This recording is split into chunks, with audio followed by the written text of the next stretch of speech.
Okay, it looks like we are now on YouTube. Okay. So community members who have logged into YouTube Live, we are still waiting for a couple of our members. It looks like we're having some technical difficulties. So please stand by as we wait for those community or those board members. Okay, it looks like we are now on YouTube. So community members who have logged into YouTube Live, we are still waiting for a couple of our members. It looks like we're having some technical difficulties. So please stand by as we wait for those community or those board members. Okay, it looks like we are now on YouTube.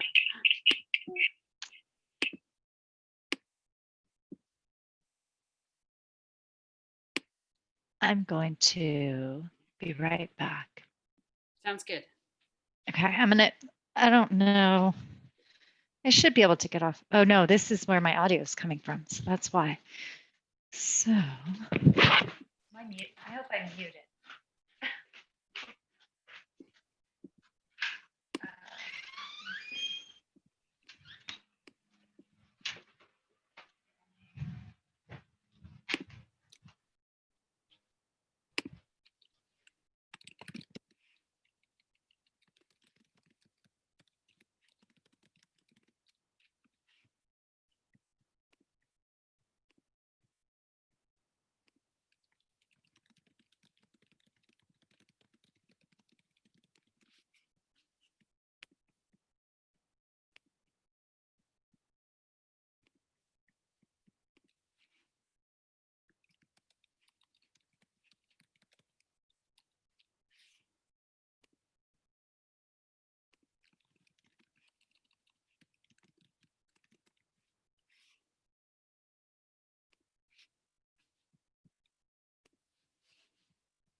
So for those of you just logging into YouTube Live, we are still waiting for a couple of our board members in order to have quorum.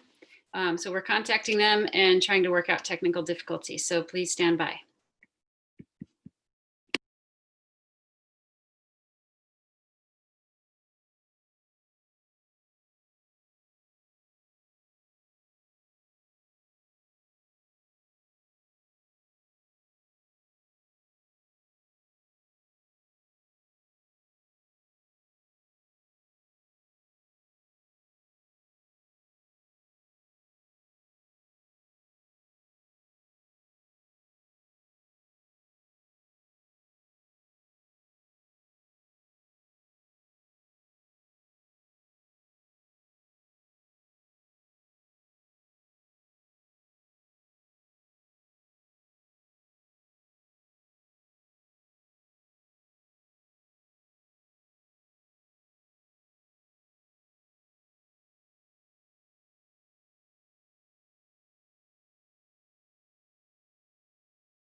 Oh no. Looks like John. I haven't heard back from Alex. There's John. Okay, I just emailed Alex and he's been accepting all of the meetings that we've been that I set up earlier today. So he's on email. So hopefully he's just having some technical difficulties. Hi, John.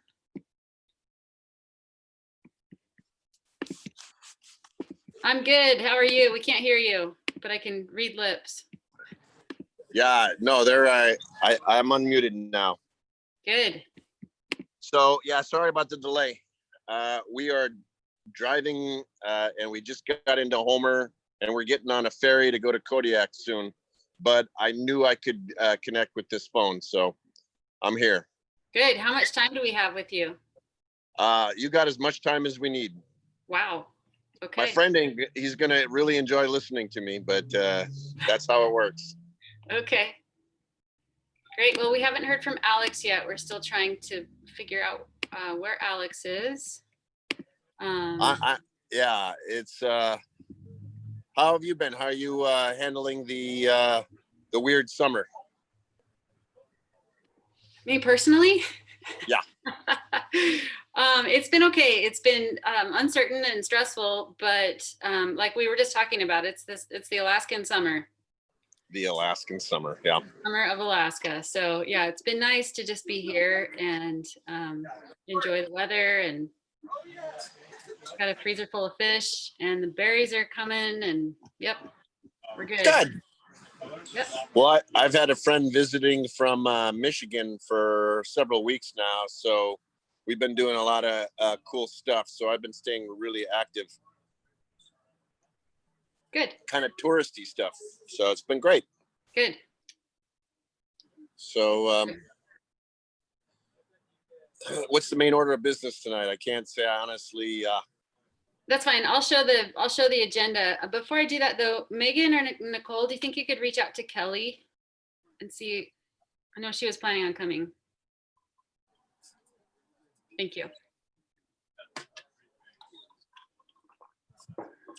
Perfect. So a big thing on our agenda, which you'll see, is our goal setting, prioritization and goal setting.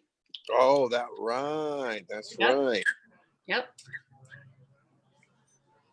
So that is the bulk of our meeting tonight. Assuming we have quorum, I'm guessing, but I don't see anybody besides you. There's people in the room with you, I'm guessing. Yes, I have people in the room with me. Okay. Yep. Yeah, I've got Shelly and Megan and Amy, and Nicole is joining us, and Brenda. All right. Laura might be calling in, but looks like she will not be now. So we're missing our students and our alumni, and they both, well, now they're 2 alumni and a student. Yep. So 1, 2, 3, 4, 5.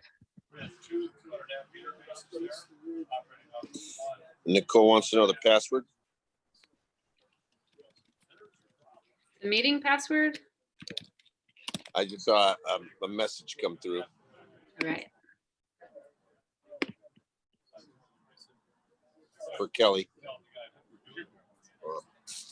All right. This is the first time I actually use the phone app. It works very slick. It is slick.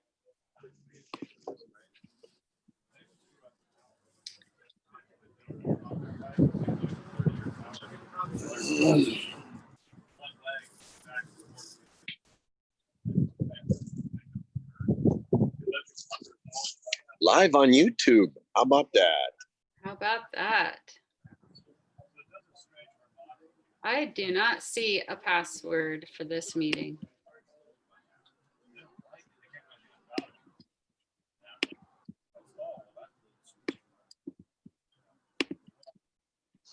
Yeah, I mean, I didn't need a password. that's good. I didn't need a password to get in either. And I don't see a password. Let's see. There was a meeting ID, but no password. Okay, good. We've got And Alex. I didn't have to coming. enter that either.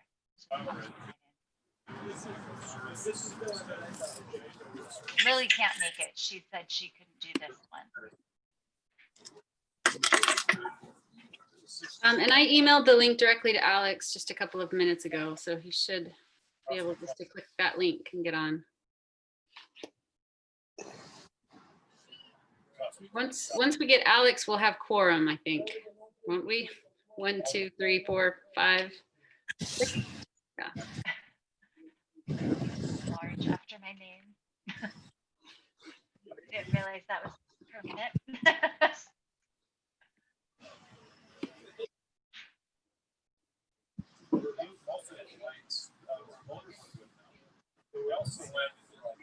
Oh, it looks like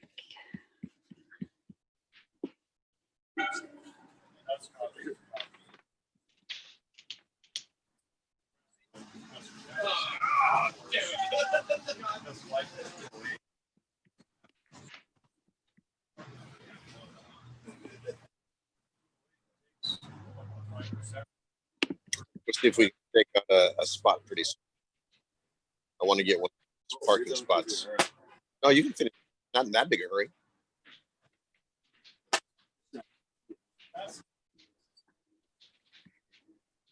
so. We have quorum, don't we?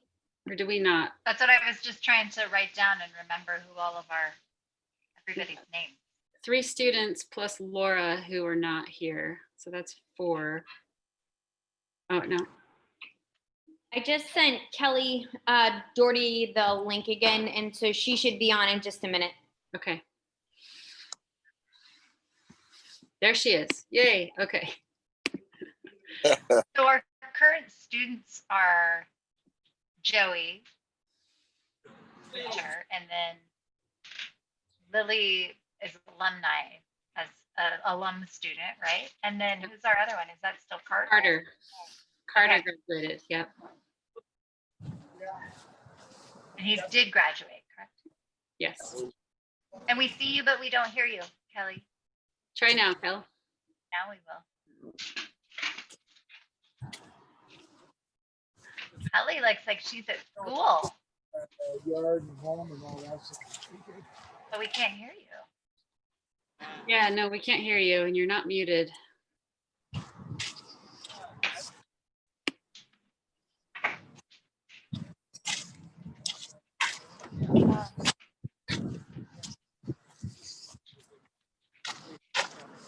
Okay.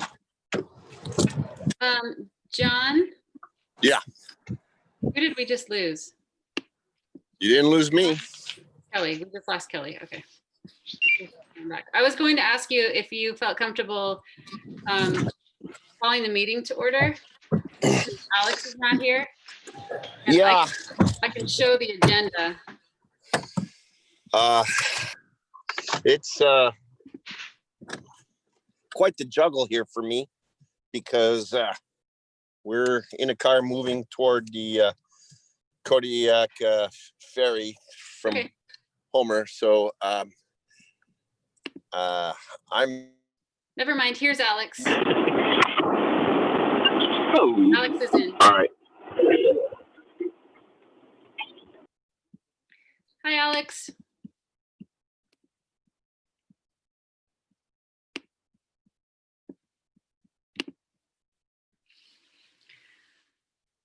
Okay, as Alex is getting set up, I will share my screen and so that we can all see the agenda. And hopefully, Alex, is your audio working? My audio should be, is it working out over that end? Yep, we can hear Yes, you. it is. Okay. Great. I will share my screen with you so we can all see the agenda for tonight.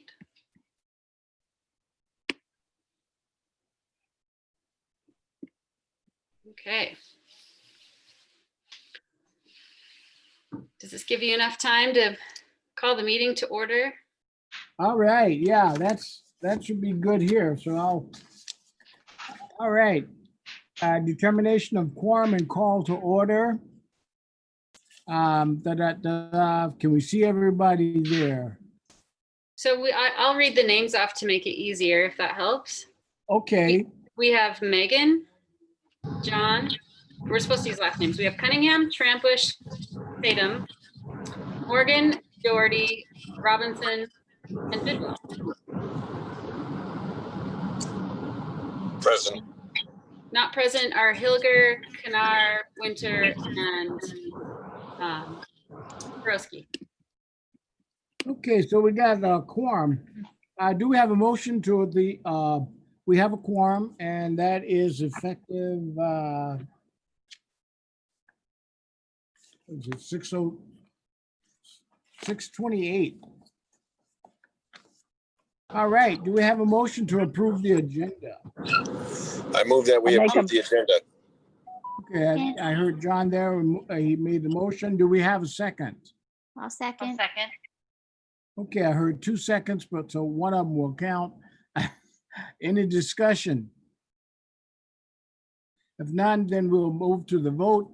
All those in favor of approving the agenda, say aye. Aye. Aye. Opposed, Aye. say nay. Okay, the ayes have it. So we have the agenda, and now moving on to item number 3, approval of minutes. And what we've got here is the May minutes. Do you Did like, everyone get a chance to read those? would you like me to put them up? That'd be good. Yeah, that'd be Be good. great. I'd be happy to.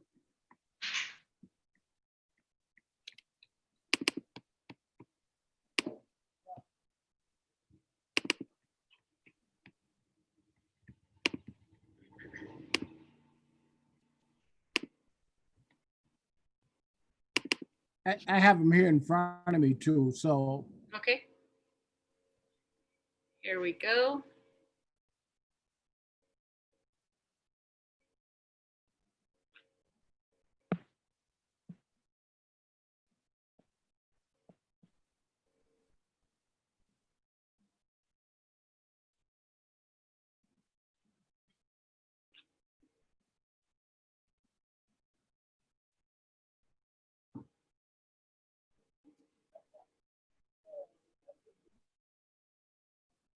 okay, did everyone get a chance to read the minutes? If so, do we have a motion to approve? I'll move to approve. Okay, we have a motion on the floor to approve the minutes. Do we have a second? A second. Okay, we have a second. Any discussion? Hearing none. All of those in favor, say aye. Aye. Aye.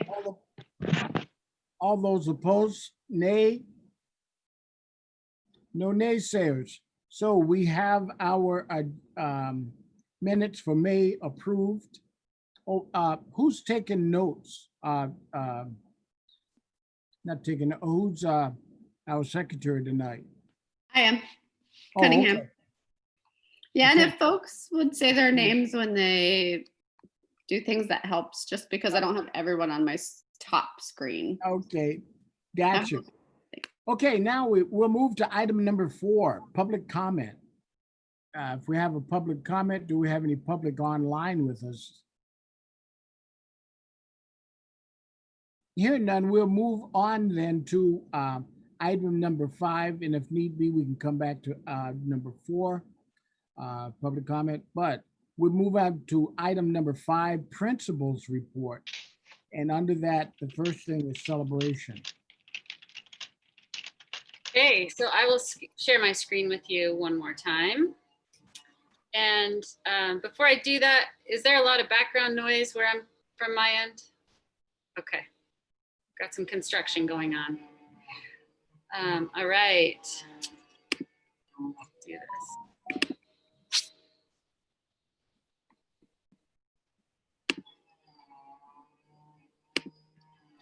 Okay, are you seeing the principal report? Looking good. Good. All right, so we'll start off with a celebration. I just cannot, I don't have enough good things to say about this staff. It's incredible how responsive they've all been this summer, and not only responsive, but forward thinking and problem solving. It's just been fabulous. And as we move into this next school year with this level of uncertainty, I don't have enough good things to say about our learning platform, Empower, and our competency-based learning system as the framework of Empower. And we still have some things that we need to figure out, but overall, I feel so much more prepared for this coming school year than I think most principals in, I don't know, around the world. I'm feeling like we have a really good plan for startup. And so that is my first big celebration. Enrollment updates. We have, as of today, we are at 208 students. And as you know, we budgeted for 205. And so this number 208 includes the summer lottery and summer leavers as of 7:30 as of today. In the summer lottery, we had 13 accept seats and 2 decline. And Anchorage School District has offered an alternative approach to education this year, and that is ASD virtual, and that is for all schools, for all students. It's available to them. And what that means is that they would still be enrolled at Highland, but instead of working through our standards in our non-time-bound system where we're working on competency-based learning, they will be in a time-bound system accessing content through ASD virtual. So those numbers are a lot higher in other schools, which is another indicator that our families are feeling pretty good about receiving instruction from Highland teachers. I also put out a parent survey about a month ago to find out how families were feeling and what questions they were working on. And we had a great turnout last night at our PTSO meeting where we hosted a Q&A before and after. And we were able to compile a list of 38 questions from that survey and from conversations I've had with parents, and pretty much answer every question. There weren't very many other questions. So that was really great. Any questions about enrollment updates or ASD virtual? I had a question. Okay. I was just curious, those 4 families that chose ASD virtual, was that prior to us letting them know about the kind of that Highland at home option? And if so, I'm curious if they are still wanting to go forward with ASD virtual, or if they might prefer, now that they know that they actually have this unique option that most other schools don't have. So the answer is, when I checked last week, there was only 1 family, and that was a mistake. I had talked to the family, and they thought they were signing up for Highland at home, as some people have called it. But then we put that out that they don't have to actually do anything different. They just enroll at Highland, and then we're good to go. So we had these 4 families are not new to Highland. One of them's new to Highland, and the other 3 are not new to Highland. So we're definitely going to reach out to them and just let them know that definitely is an option, and I'm 100% fine with them going ASD virtual. I just want to make sure they understand what that entails and what it doesn't entail. And if they understand that and that's their choice, that's great. So we will be rolling, or checking in with them. All right. Is that if they enroll in ASD virtual, can they reconsider at quarter or semester, or is it a commitment for like the whole time, or what? That's a great question. The district is asking for a quarter commitment so that they have enough time to earn credit for that, or it would be a half a credit per class. So that's what the district is asking. It sounds like there might be room for changes in that. It's not a hard, fast policy yet, but it might become that. And it might be that now, and I'm not aware that it's a hard, fast policy, but they're focusing on quarter. I've heard the same as well. So we'll talk about ours in just a minute, our startup plan. How's the background noise now? Can you hear stuff going on? A little bit. Yeah, okay. And we'll see if I can go somewhere quieter. So as I'm moving somewhere and seeing how that noise goes, I'll keep talking about our staffing changes. We received, all charter schools received the CARES Act funds for this school year. The rest of Anchorage School District schools receive the benefits of those funds, but because we're charter, we actually get a certain amount of money per student enrolled. And so that equals out to be, as we can see below, $46,462 of extra money to help us this year with COVID-19 responses. So when I found out about this, it was the end of June or early July, and it was very exciting. No, it was the end of June. And so I need to ask your forgiveness for something. At the same time, our nurse was definitely interested in going back to 0.8 of FTE, and we needed to get that going in order to make sure her benefits were in place and everything was good to go. The deadline there was June 30th. So I worked with Daryl Vinsek to talk to him about how I should go about doing this. And he thought it was better to secure her that increase from 0.5 to 0.8 FTE using these CARES Act funds. So while that I can always go back and change that has been initiated to increase our nurse. If there's a year to cut our nurse, it's not this year. So the second thing I wanted to let you know about with staffing changes is that our counseling position shifted. We had a 0.5 counselor position available. Miss Hermanson transferred and got a full-time position at Begich Middle School. Excuse me just a minute.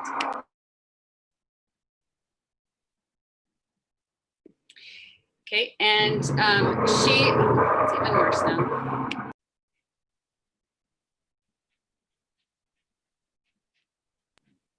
One more minute, I apologize.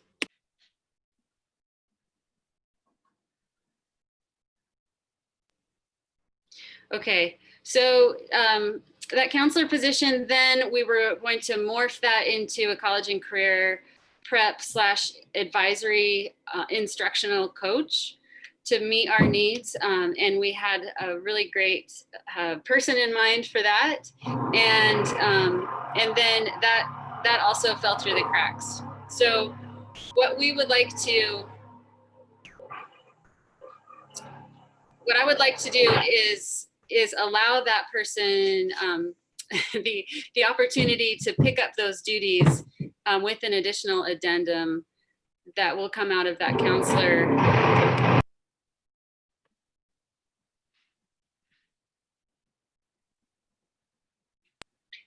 That will come out of that counselor fund in the budget. And I can give you more information about that if you need more information. And then the third change was that our TA, we have an open TA position right now. It's not a new position, it's just a replacement position. Questions about staffing?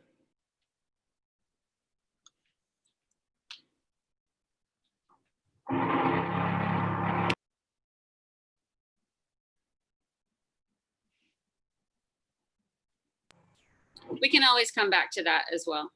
So, okay. All right, so our startup plan.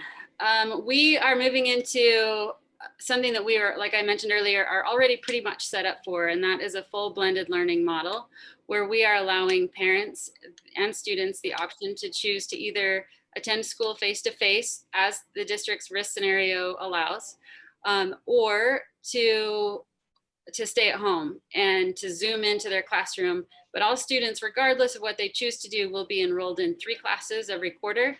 Those classes they'll be semester credit earning classes, and they will rotate every quarter. And this way, we really can offer that flexibility and that rigor to students and families as conditions change without there being like a quarter-long time commitment necessarily, or a quarter time commitment, and I forgot what else I was going to say, so that they can move in and out based on the changing conditions and how they're feeling with our response plan once we are face-to-face, and we can move forward. What we need is we need some flexibility for college and career prep and personal social service.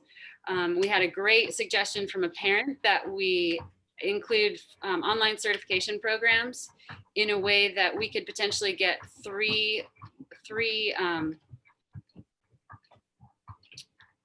well, let's say 3 certifications would equal 1 level of CCP or PSS. And those are our elective earning credits.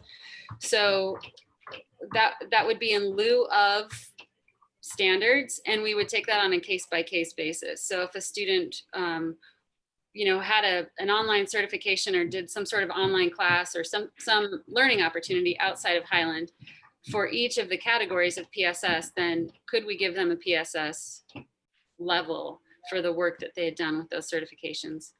So I'm asking for flexibility from the board on that. I'm also asking for flexibility on staff reporting to the building. Most of our staff members are part of AEA, and there are guidelines for that, but we do have some autonomy, and we have, when I asked, yeah, we've got some autonomy. So I'm asking for some flexibility for staff reporting to the building. When we're in high risk, and I can tell you more about that, but that might require executive session to talk about individual teachers and their situations. I want you to know that we are hosting Parent Academy sessions. I'm hoping those will start up next week. If not next week, it will be the week after, but we've got next week penciled in. We haven't communicated those to parents yet, those exact times and dates, but Ms. Crosby and I are working on creating those Parent Academy sessions so that parents not only understand what we're doing for startup, but they also will have a chance to check in with us about Empower, and we can walk our new parents through Empower, and even our returning parents, so they can see how we plan to use Empower during this this coming school year, because it will be slightly different than it was in the past. And then I am asking for your permission to allocate up to $6,000 for professional development for distance learning. What I'd like to do is to hire someone to be as a contractor to offer professional development, someone who understands competency-based learning, understands the ins and outs of digital learning, and then can potentially offer our teachers continuing ed credits for recertification. So as I'm working through those details, before I get too far down the road, I'd need to ask your permission to allocate those funds. I'm not sure yet exactly where they would come from, either from our unallocated reserve or from student activities. And then I would also like the board's approval, or I seek the board's approval to spend up to $1,500 for standards-based placement tests for students. ASD is giving us a really great deal on a program called iReadiness, which is an adaptive test, and it shows the gaps in understanding of students in language arts and math. And we would like to give this test to all students in lieu of placement tests for our new students, in combination with formative assessments that teachers will be giving in the classroom, but also for our returning students, since there were a lot of gaps from fourth quarter. So we want to know where our students are and how we can meet them at that spot. So the budget updates, see the CARES Act below. We can go through this now. The FTE increase, including benefits for the nurse, is a big chunk of that CARES Act funding. I would like to purchase document cameras and wireless headsets with mics for our teachers, and then spend about $4,500 on PPE. And this includes extra masks, gloves, face shields, cleaning supplies, and signage that's already been ordered. So that is really a stockpile. ASD is providing us with a lot that we'll need to get started, but we're not sure how much that is yet. So we just went forward and spent about $600 on these things. The face shields are for teachers, and then there will be a few extra if we have students that are not feeling well and shouldn't be in the building until they leave the building. So we have a few extra on hand. And then the real expensive part of this is the plexiglass dividers for the desks. The way our classrooms are set up and the way our tables are, it's really going to be tough to get 6 feet of distance between each student. And so according to district guidelines and I'm sure more bigger, like local and state and federal guidelines, the plexiglass dividers can take place of that so that we don't have to actually have the 6 feet. Those plexiglass dividers there would be 1 per tables, which means there would be 2 students per table. But they're $50 a piece, and we would need probably 70 up to 75 of those. So that's a chunk of change. And I'm looking at creative ways to either build our own. I know that plexiglass is a hot commodity in Anchorage and probably around the world right now, but there is some locally that we can buy in big sheets, 4x8. And I'm just trying to figure out if, we have community members that might be able to help us construct those. We have a little bit of time because we won't be face-to-face on August 20th. And so we definitely need those plexiglass dividers, and that's something that we're working on. And then that leaves a little under $2,000 for semester 2 PPE reserves. So other schools, neighborhood schools, do not have to buy their own PPE, but that's because the CARES Act funding is paying for those. So they're being supplied by the district, but charter schools are unique in that we're receiving this special funding, and we get to use it however we see fit within the parameters, the federal parameters. Like I said earlier, we still have that vacant counselor position. It was posted. I think the posting has been removed, and because it's been listed as an instructional coach. I am feeling like it might do more harm than good to have a brand new staff member in the building, that in a pretty new position. But I will defer to the board and what you'd like me to do in terms of that counselor position. So one of the staff member that was thinking of becoming that instructional coach has mentioned that they would be interested as we roll into semester 2 and dust starts to settle a little bit, in working basically with an addendum to offer these same services for college and career prep for students and instructional coaching for our advisors. And then lastly, our building updates. I tried to set up a meeting with Dave Whiting. He was very responsive and was ready to meet. And then we had a breakdown with our email accounts, which we've all learned now that they expire every year on June 30th. And I did not realize that. So that is partially why we have not yet met with Dave Whiting, but the building subcommittee definitely needs to work on that so that we can, and I need to work on establishing that meeting so that we can move forward on our sublease. So that was a lot. What questions do you have?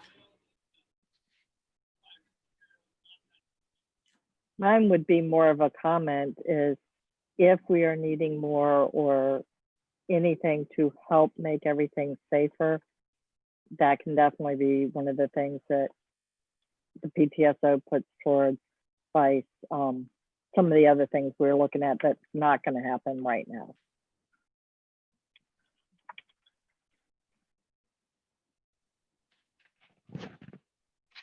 Yeah, and I'm curious, that online certification programs for CCP, I'm curious what that would look like. So I don't know if that you necessarily have that right now, but that's something I'm interested in seeing, kind of what you're referring to and what that might look like for students.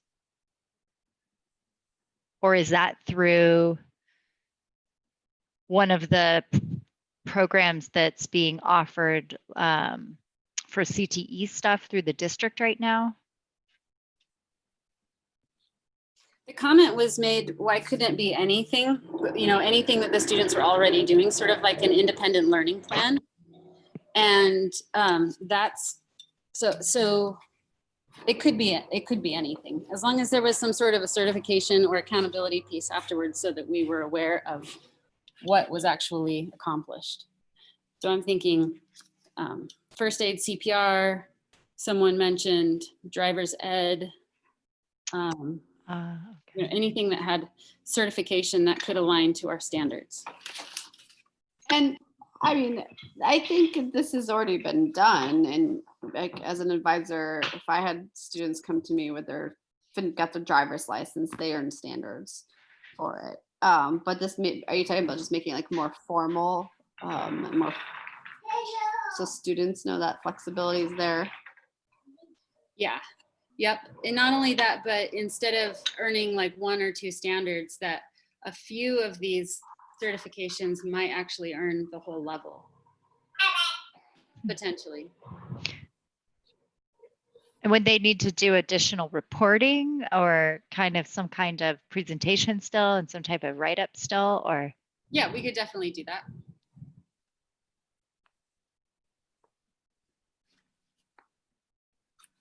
Yeah, and I would say it's more needed for CCP, and maybe not needed. It's not really needed, but I think it would be more applicable to college and career prep than PSS.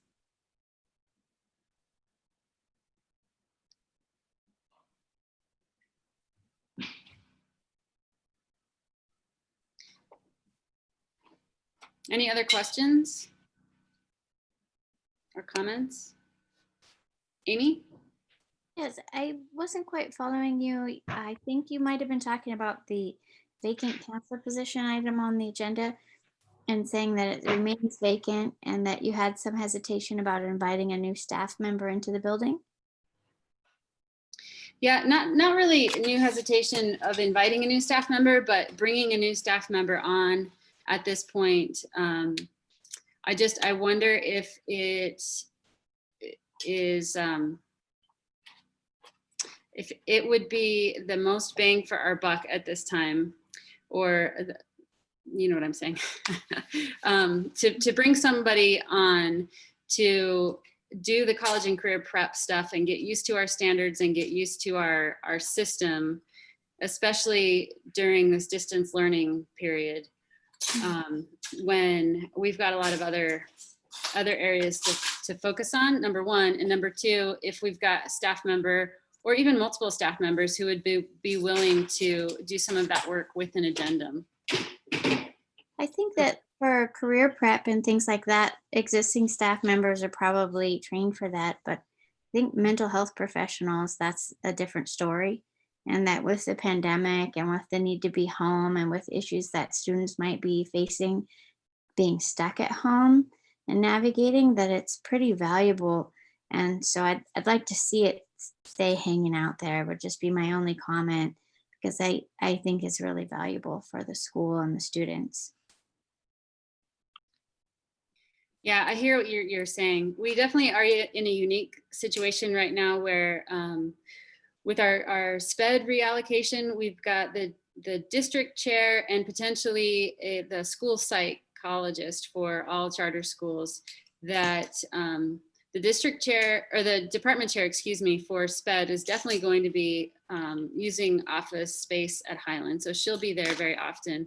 And our school psychologist will also be at Highland often. And I'm hoping that between those 2 extra people in the building, that will help, even though that's not their job description. Mm-hmm. But I can also say that our nurse is really focused on mental health right now, and has been taking part in some of these online webinars through ECHO and that are offered through it's a state program.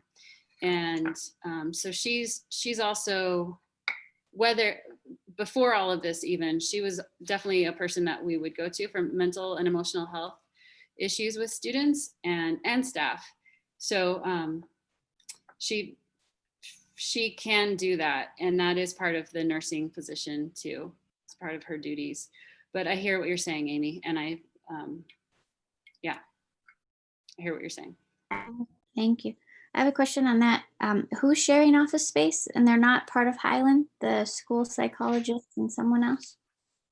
Yeah, so all charter schools now are basically paying for our own department chair for special ed and our all related services. So school psychologist included in that, speech therapist. So it was a new position that there's now a department chair for special ed, and well, the position was there, but the person filling it retired. So it was good timing because this is now coming directly out of our budget to pay for this department chair. So she will be, her name is Amy, and she spells it funky too.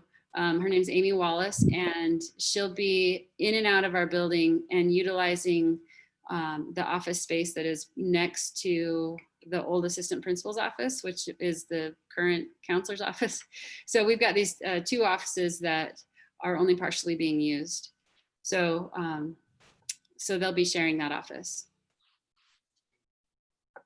Is that part of the pooled funds discussion that we had at some prior meetings? That, okay. Just curious, sharing an office, will they be sharing the office during the pandemic, or would they be more spaced out? That's a good Or question. would they be teleworking? They'll probably be teleworking. The school psychologist does all of the IEP testing, so that person will be in the building with students as necessary. But the department chair will be in and out of schools, and that's why they get to share an office, because they'll be traveling related services to all the different charter schools. I don't think they'll be there that often, but their office will be there. And they'll be there for us when we need it. We have the highest rate, or the highest percentage of special ed students of all charter schools. So they'll be spending that much time at our school allocated per student. So. Yeah, when I kind of along what Amy brought up with the counselor position, I think that we do have staff who have already been working with students on CCP quite a bit. We have our outside partners with ACPE that have come in a lot and can virtually connect in with classrooms as well.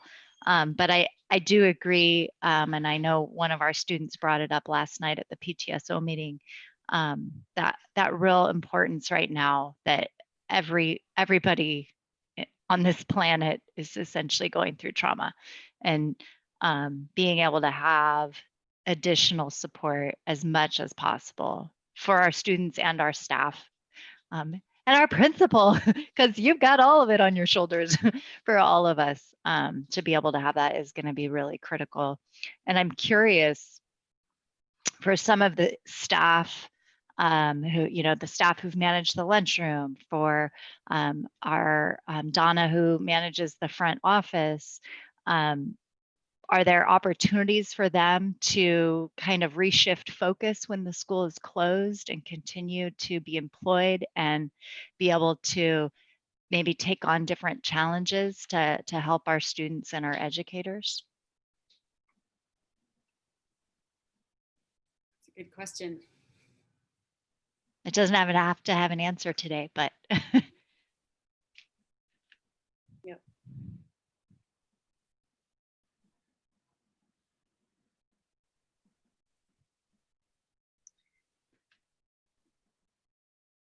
Okay. So the items we need to make motions on is 4E and I lost the other one. Well, then I guess 4B and 4C, and it sounds like we already do, like Megan pointed out, we already do have some degree of flexibility with CCP and PSS. And maybe this isn't even a board question. Maybe we just communicate, make a plan with the staff and communicate that out to you at our next meeting. And as far as the staff having flexibility, I think that should be a given. As long as they're able to do their job from home, absolutely. Mhm. Especially right now at the beginning of the year when everything's high risk. Absolutely. If you need a motion for approval on anything budgetary, for example, allocation of the CARES Act funds towards the counselor position and the items described in 4E, I can make that motion. We have a motion on the floor then. I'd be I'll happy to second it. second that. We have a motion and a second. Any further discussion? Hearing none, then we'll come to a vote. All those in favor say aye. I, All those opposed say nay. No naysayers, so the ayes have it. Okay, Amy, moving right along. What's next? On our agenda? Yeah, no, I've got that here. I didn't know if you needed any other Oh, comments, but on the principal's report. I just some clarification. Do you want to vote on that counselor position and keeping that counselor position open? Or I guess the other option then would be to take that money out of the budget and reallocate that for addenda for staff that are currently at Highland for advisors. Since My opinion right now is allocate it for current staff for their addendum, especially while we're locked down. It just seems kind of silly to bring in a counselor when we've got the staff and the nurse for mental health and all that who can take care of it. one thing Especially to right now, too, the nurse can take care of mental health for everybody. we do have access to counselors next door too in ASD. So anytime there's a trauma, they're really great about reaching out to us to see if we need counselors in the building. So that's something that the district provides, but that's when there's an acute traumatic experience. So you're right though, Amy. I mean, what Ms. Hermanson did last year for our students that needed it was phenomenal. Well, and it sounds like the students appreciated it too. So I don't think we should eliminate the position at this time. That's okay. But I don't know if half-time, full-time, or how you have it currently out. It's 0.5 is what we approved, what had been approved. and is that what Corinne was last year? No, she was full-time. That's what I thought.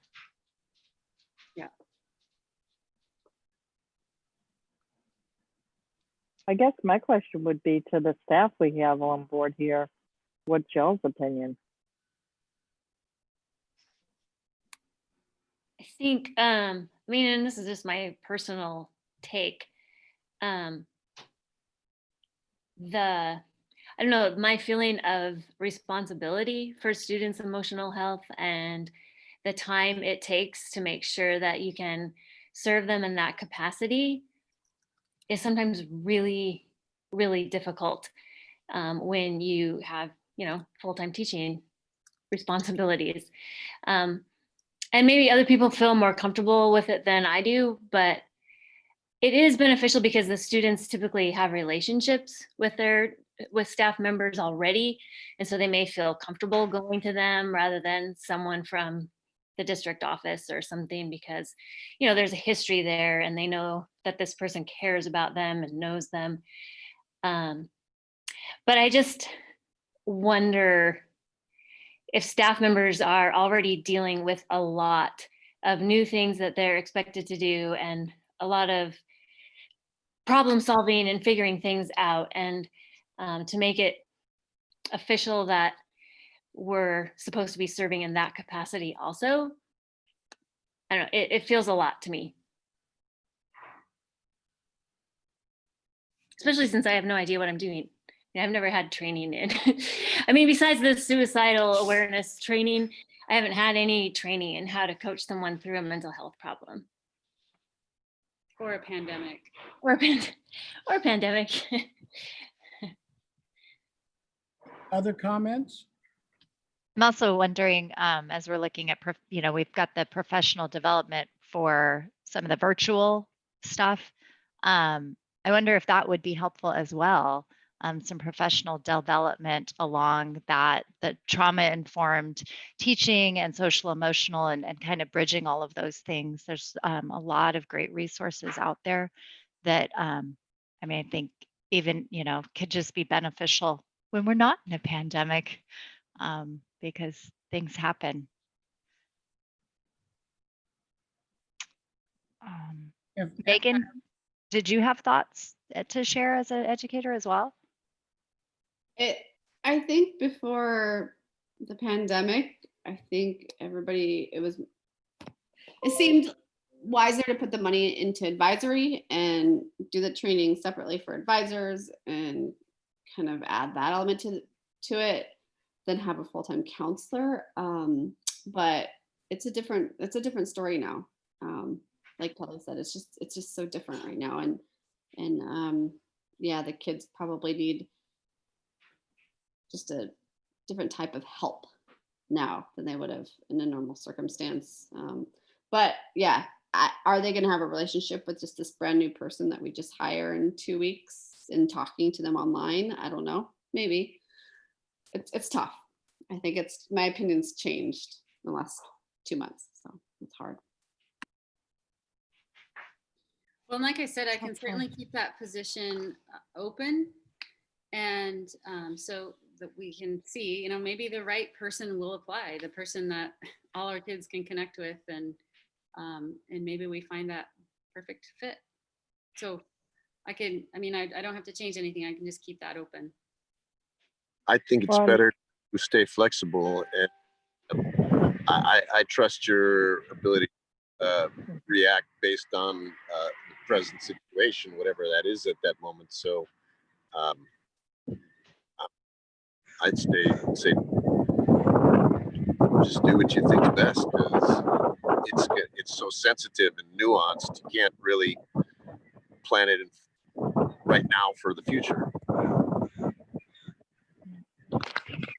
yeah, And and even after listening to Megan and Kelly, I can definitely get on board with what Amy was saying earlier. And yeah, I agree now. Let's keep the position open and try and get somebody else in there.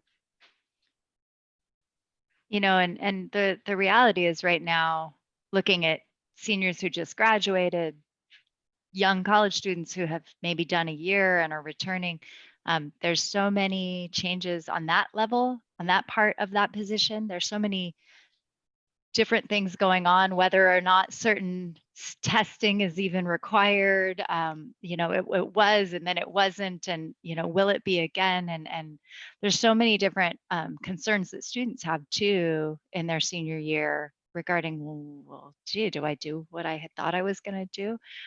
So that does get more complex. And if we are going to have somebody working with them, being able to have somebody who can focus more on understanding those things, while our educators are focusing on so many so many moving pieces, may be really helpful as well.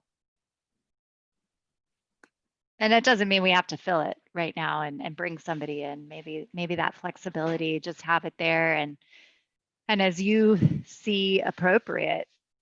If the right person is there and it seems appropriate, and if students seem like they're doing really great, new students who are new to meeting our teachers are seeming to build those connections, that then shows us that's much more doable.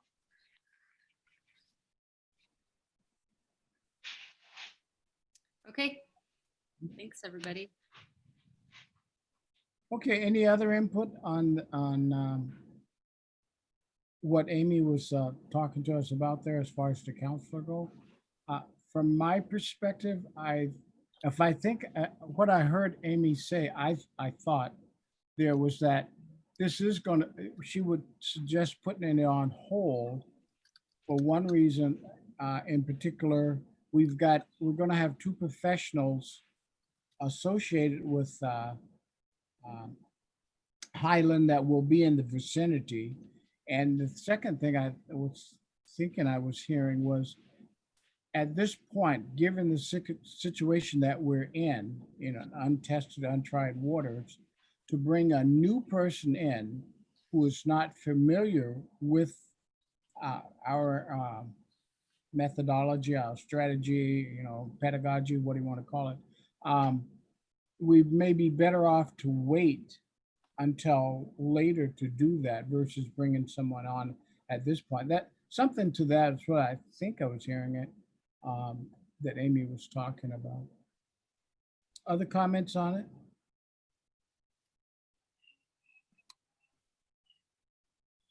Okay, if we have no other comments, Amy, did you have anything else you wanted to mention under the principal's report before we move on to the next? Nope, that's everything. Okay, moving on to item number 6, meeting the mission of the charter. And then under that, A, bylaws review and recommendations. Do we have any comments on that?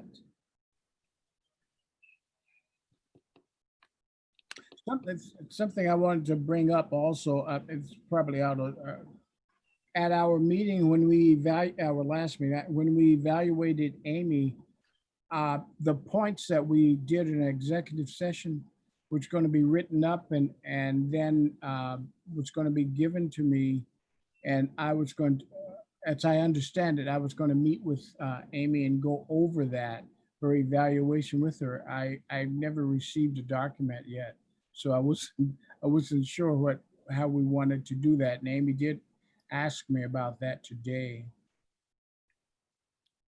Didn't Laura have that? I thought that we had Yeah. sent it over, so I will check because I thought I'll look right now. Yeah, because what I had mentioned to Amy was, getting together like next week or something and going over that. It's possible that it was sent and I didn't see it, and it's possible with a lot of things possible. Sure, that's okay. It's still summer. It's done. I know that, and I thought that we had sent it over and said it's ready to go, but I'll look through here and see if I can find it. Oh, That'd be okay, great. well, what we'll do is, if you could just make sure you send it over again, and then we can set up a time next week, and Amy and I can go over it together. Is that good? I think so. That works for me, Alex.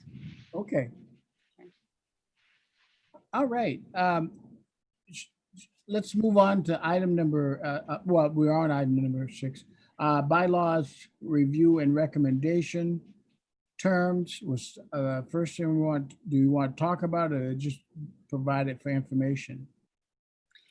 Well, our secretary was compiling all of our years, years that we've been on the board and what our terms are, and reviewing the bylaws.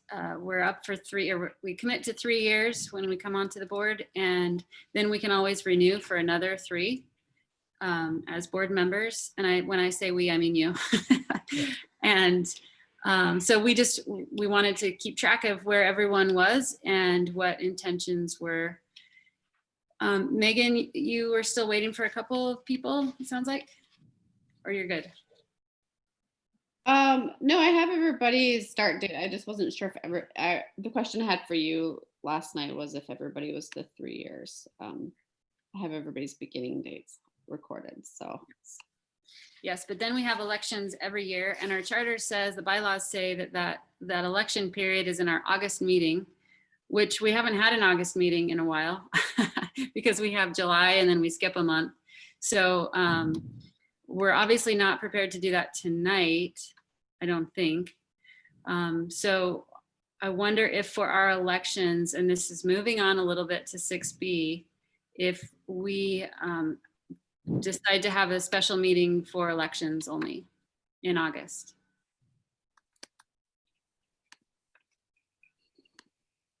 I think we need some lake time to put it out to stakeholders to let people know that there are seats available, and make sure we're soliciting interest, making sure people know that it's available.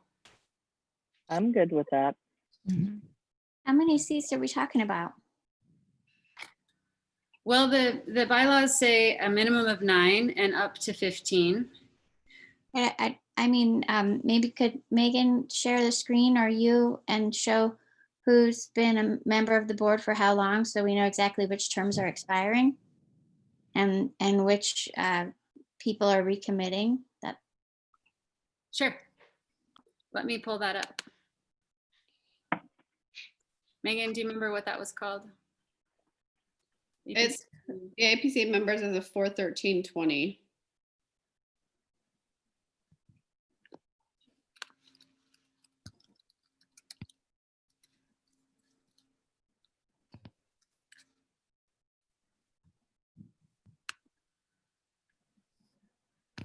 Hmm, There's quite a few that I had it up.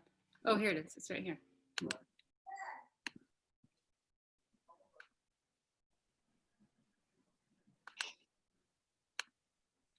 oops.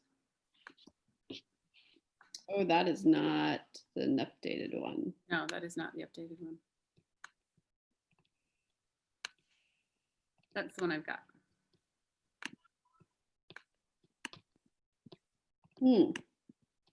It's on the, it's, okay. How come you not the access, the one on the email under APC documents?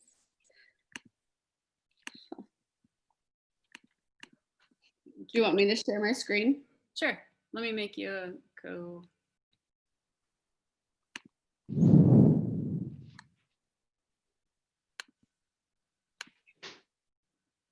There you go.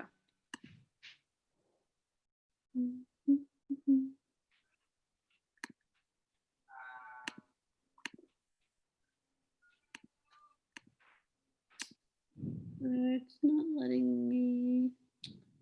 How come I cannot share my desktop? That's really weird. While you're trying, I will keep looking as well. while we're looking, oh, maybe you have it. I just wanted to mention, I think that not only are director terms expiring, but also officer terms, and that both should be considered separately.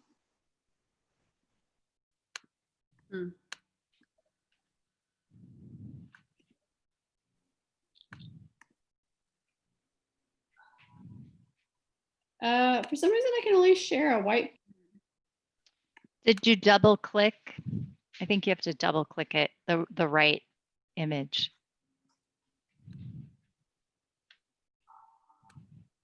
Should we go on to the sublease and come back to this when we got it? Yeah, Amy, I can't share on my desktop. Okay.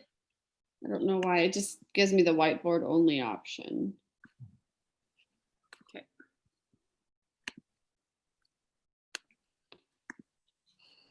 And was that a Word document, Megan? Let me see.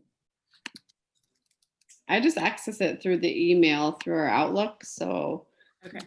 I think whatever that, yeah, Word is the platform. Here I can. Yeah, we can come back to this. I can email you this newer version if you want, Amy. That way you could share it. And Alex, I just sent you that email too. Oh, okay, thank you. Okay, we'll go to item B then, sublease.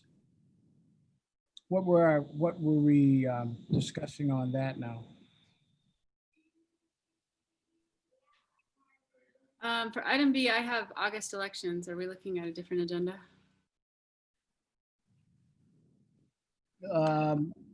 Under bylaws, review and recommendation? Yeah, it's A2 that you're on, Alex. Huh? A2. Yeah, A2, yeah, sublease. Okay, yeah, we don't have information on that because we have Oh. not yet met with Dave Whiting. Okay, gotcha. And then I guess item B would be the August elections, which may tie into A1 here. Yes, okay, so I apologize for the mix-up, but the minutes from June, or excuse me, May, required that at our next meeting, we would do the board evaluation finalization and the goal setting. And so that's the version of the agenda that I'm looking at right now. And let me share that with you. It might be different. That was updated, I think, after Laura saw that and said, wait a second. And I thought that I had sent this one out too. So I just, as a side note, I'm really working on streamlining the procedures for our meetings so that we have a set meeting date and the agenda is coming out to you long before it actually needs to, so that we can look this over. But at our last meeting, we said we would look at the board evaluation finalization and goal setting since we ran out of time from the principal evaluation.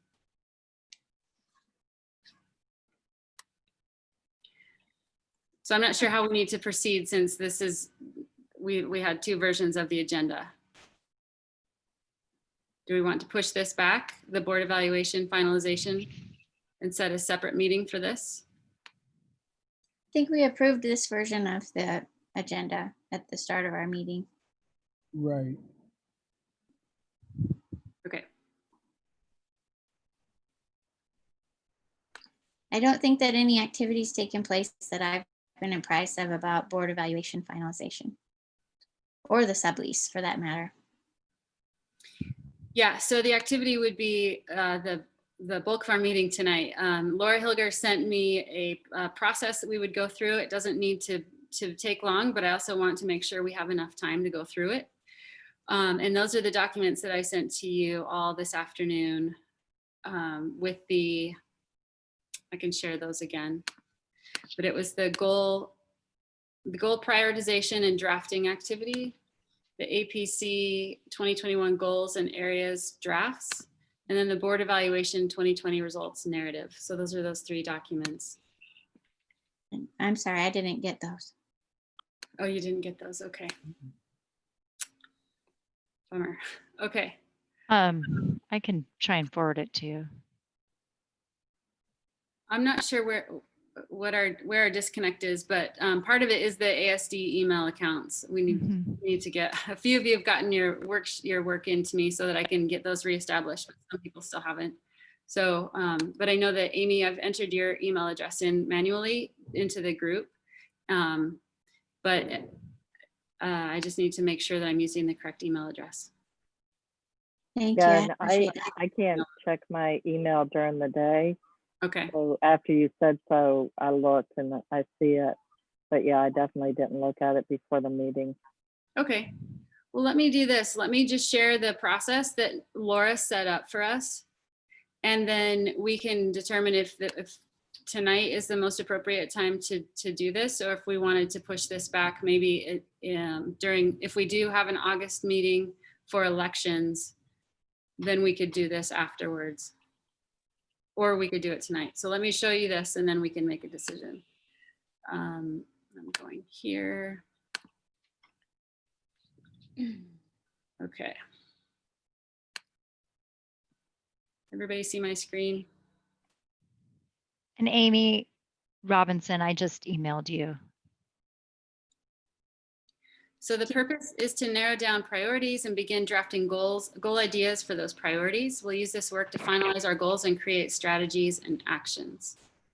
So do you remember when we did the board evaluation, we had a stack order for speaking order, the card stack.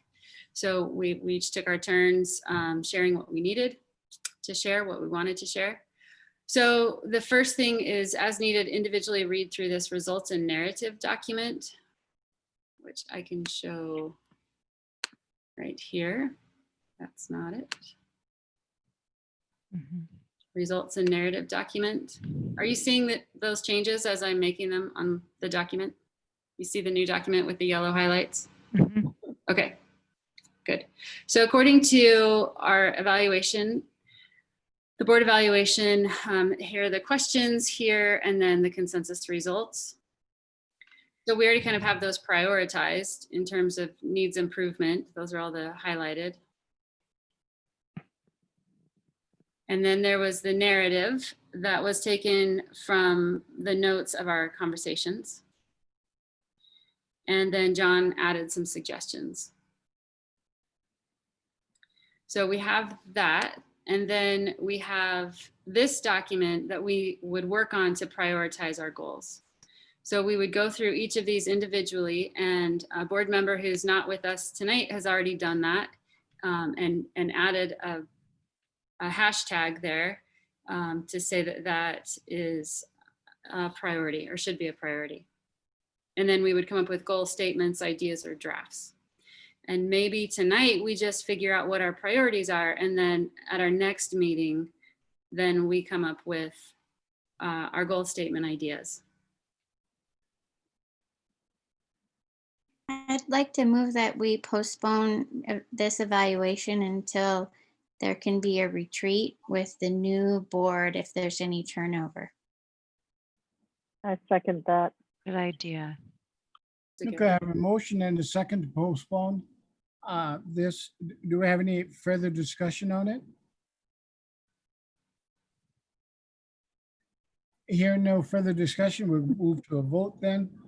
All those in favor of postponing until a future date to be determined, say aye.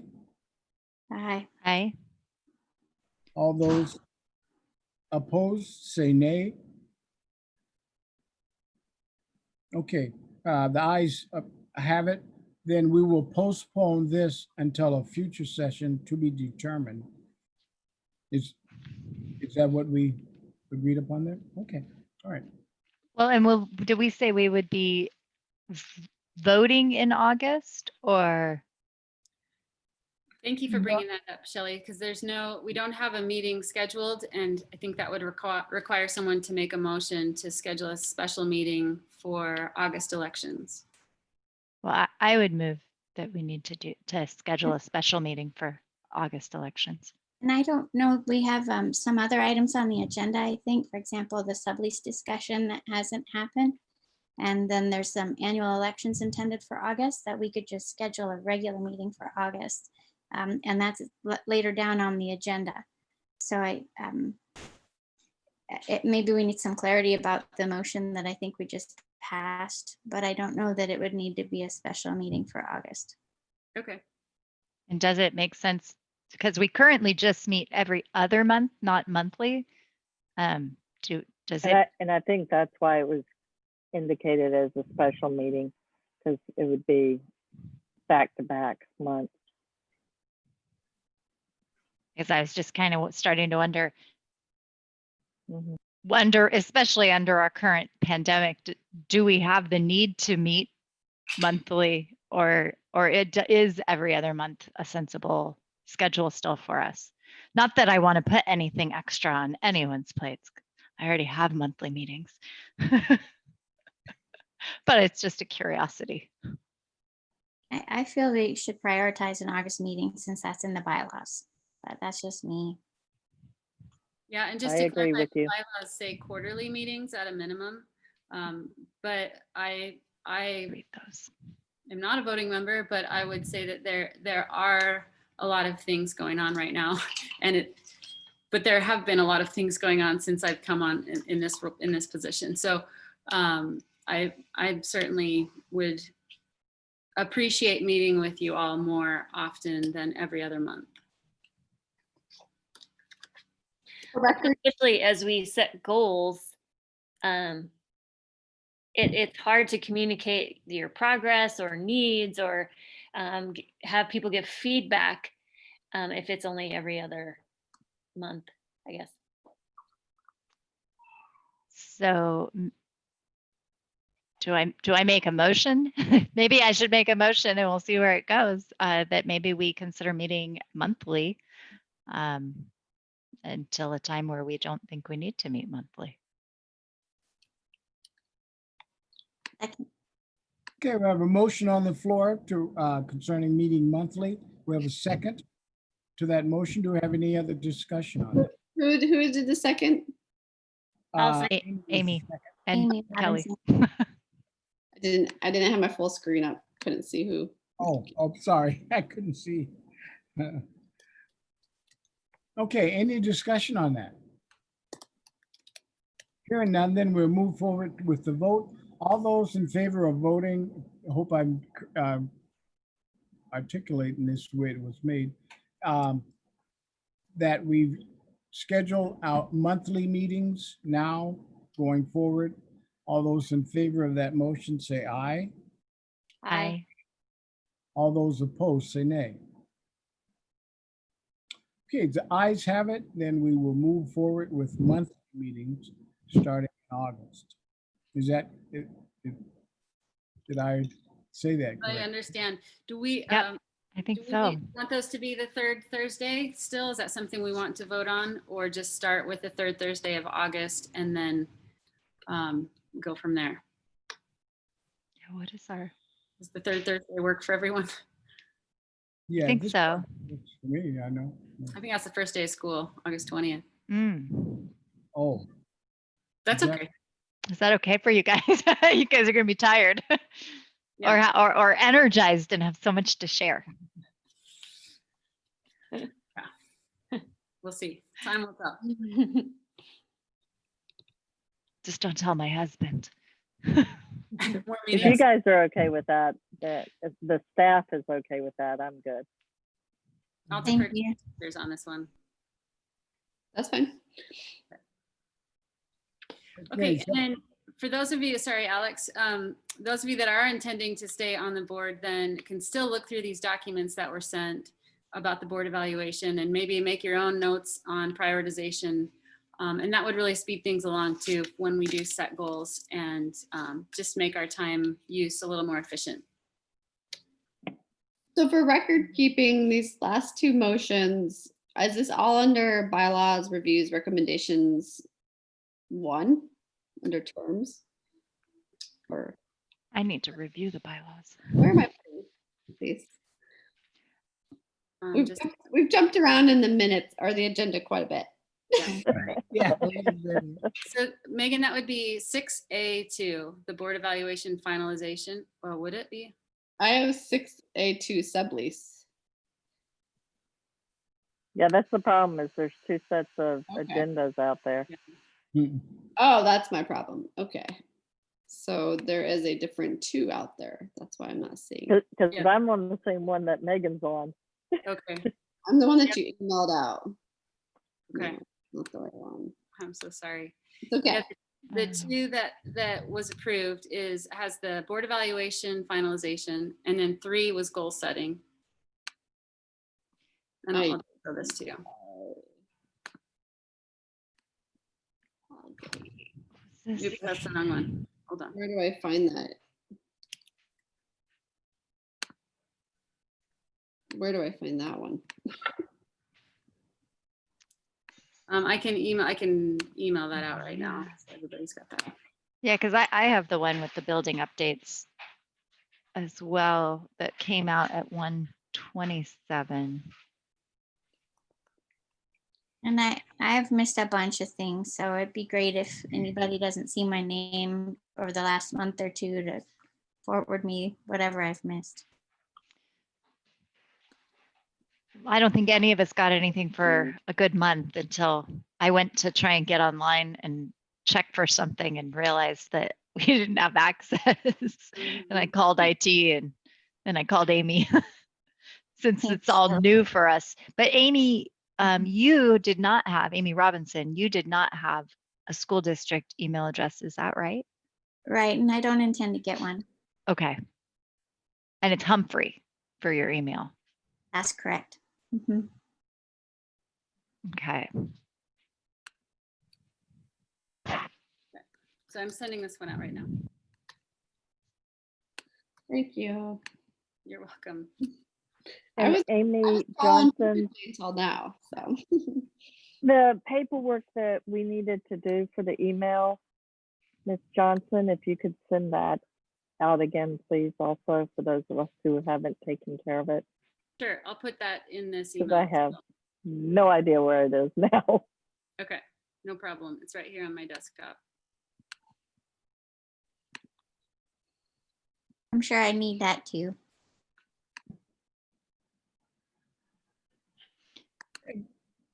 And I think that by meeting monthly, it will actually help us meet one of these goals because we can invite and engage with our families more by inviting them to it more frequently. Mhm. I am curious, since we have them on YouTube, but not on the call for the public comment period, I was curious if they had opportunities to give public comment if they're not on the call. Yeah, so the emails that I've sent out, and this is something that we need to establish as procedure and make sure that it's clear. I asked parents to either send me their written statement and then we could read that, or to send me their phone number. Mm. And what I was planning to do is for those that sent me their phone number, then I would send them a Zoom invite either through their phone or through email. Send them the Zoom invite and then give them their 3 minutes. Welcoming them into the room. You know, the other thing we can do is have them in the waiting room. And then as they give them their 3 minutes for public comment, because I agree, it would be great to have more public comments. So just kind of out of the logistics of it, if they're in the waiting room, they aren't able to hear the meeting. So it's a public meeting unless we're in executive session. Is that right? So, and they can't hear the meeting unless they're watching YouTube on a separate device. Correct. So it's tricky. So there's some logistical figuring on that for sure. Yep. Um, Yep.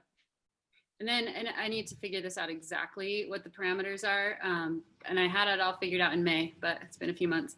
But I think that even the video, I'm not sure if we can have video of public. It's just their audio. But I'm not sure about that.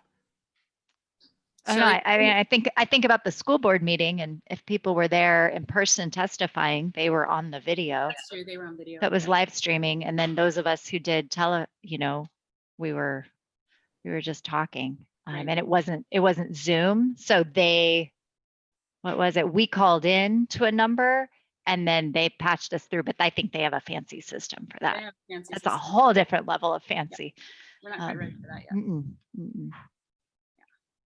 But Because you can Or come- can we mute certain people so that they could watch, and then That too. we have the ability to mute and unmute ours? Do we have it so where some people can mute and unmute and others can't?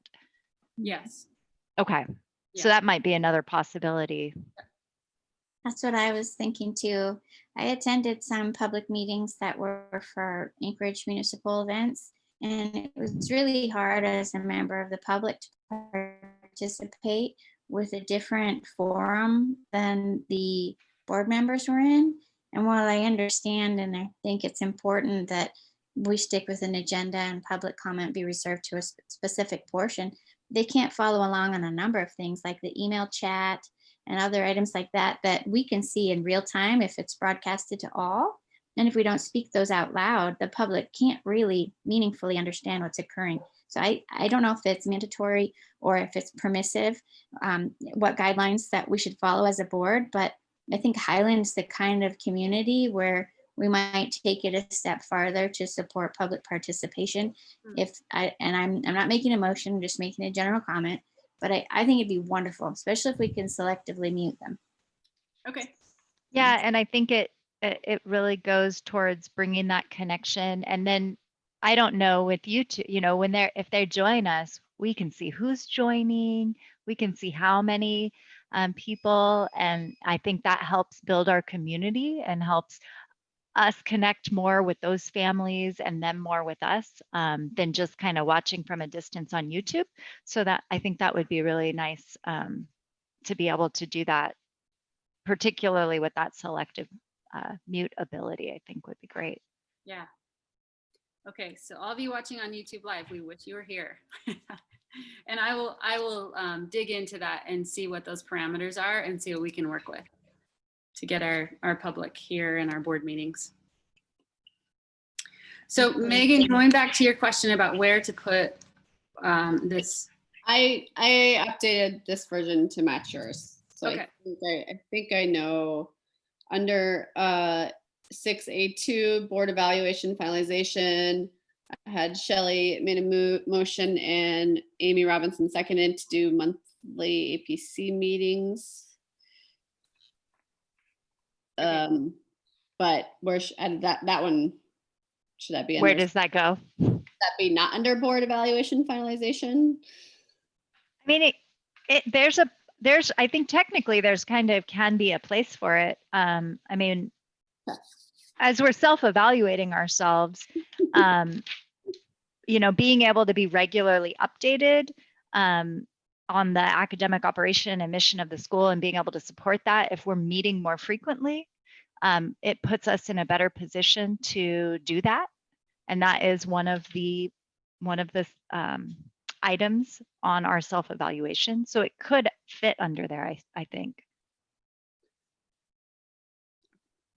Was there anything else under board evaluation finalization that I missed? There weren't any other motions under that. There was the motion to put it off until after elections. Yes. That was different than the goal setting motion. Because I only had the one motion about the goal setting, postpone the goal setting till after elections. Is goal setting different than the board evaluation finalization? So the goal setting, no, yeah, so you're right. There was one about the goal setting and push that off till after the August. And then the second one, the second motion that it was the monthly meetings. Right. Yeah. And what you're questioning, Megan, is what is the difference between the board evaluation finalization and the goal setting? Is that what I'm hearing? I'm wondering that too. I think what the idea was that we hadn't completely finalized the board evaluation, and that there was some finalization to do, and I think that was just the prioritization. But Laura Hilger had, this was, you know, she facilitated all of this, and she has a better idea of where we were in that process. So they are one and the same, the board evaluation, because from the finalization of the board evaluation, with the prioritization, we would create goals. So we just needed to do one more step in the finalization and all agree to that and then move forward with goal setting. Okay. So they could have been the same bullet. Okay. I have two motions recorded. I just wasn't sure where to put them. Okay. I think they're in the appropriate spots. So as I'm looking at this, it makes sense to do goal setting with a full oncoming new board. But finalizing our evaluation is something that I think this board needs to do before we bring on anyone else, because it's the finalizing of our evaluation of our activities as opposed to incoming people. Right. I think we should, at the August meeting, when we try and do elections, hopefully we can get some people who are willing to come on board as board members, do the elections. At that meeting in August, finish our board finalization, and then do, like Amy Robinson had motioned, with the goal setting being after the elections with the new board. And that's how we differentiate. That makes sense. I think so too. And if I could just say something sort of lawyerly and annoying, which is that there's two different things. There's the board members and there's the officer positions. And so there's really term expirations of directors and whether or not they'll renew.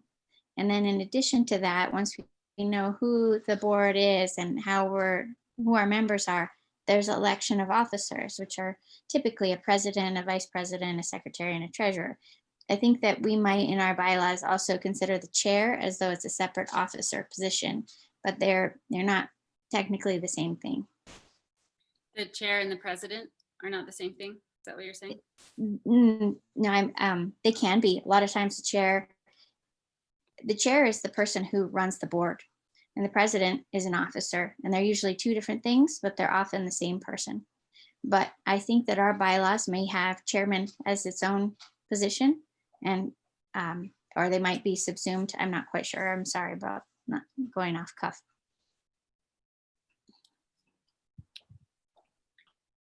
Okay, so then we would need to have our elections of new board members, and then after that, designate the chair, vice chair, secretary, and treasurer. Yes, if those are our offices.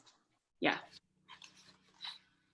That's what the bylaws call for. And I could have missed there being a need for president, but I don't think so. I think it's just chair, co-chair, secretary, and treasurer. Thank you. Mhm. Okay, on the agenda I've got in front of me here, which does not have the goal setting on, the next item, August elections, are we adjusting things back to the agenda that you just had up, where the third thing under item 6, under item A, sub item was the third one, goal setting.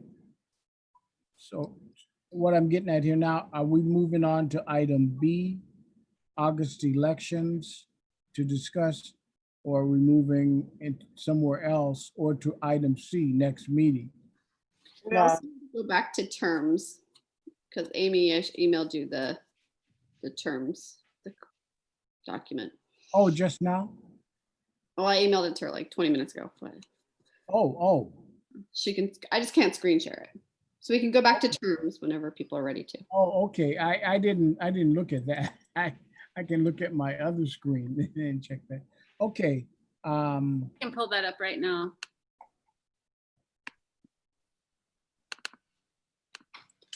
Or maybe not right now, but just in 1 second, it's coming. It would be good to, yeah, just verify that I have all the right dates for everybody. Oh, okay. I'm looking at this email now that says updated agenda.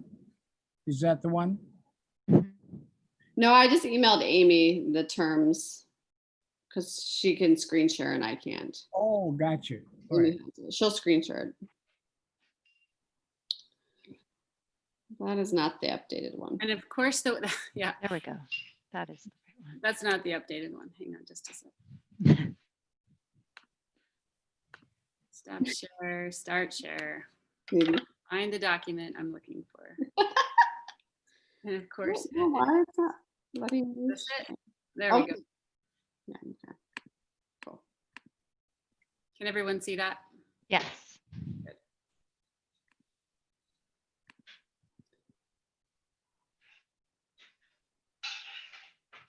Does that look accurate? And I wasn't. No. I know for a fact I've been on the board longer than John has. Yeah, you've been on since 13, Brenda? Yeah, what year did Robert start school? 13 or 14? I can, yeah, these are the dates that were thrown out at me, so I can go ahead and change that to 13, Brenda. 13 or 14. It's whatever year Robert started is the year, because I didn't know how to not be involved with everything. So I started that same year I with think the it was 14. PTSO, and yeah, 14 probably sounds right. Because I know Alex was already on the board before I joined, because he helped vote me on. So yeah, let's go with 14. Okay. Sorry about that. No, that's okay. Only reason I knew that wasn't right is because I voted John into the board. Oh, and Megan, while you've got this most recent version open, can you take out the C in John's last name? Yep. Thanks. And I didn't know, like, for term expires, I didn't know if we were just doing like increment. I wasn't here when we re-elected, folks, so I wasn't sure if it's always increments of 3. Yes, it's always increments of 3. Okay. Yeah.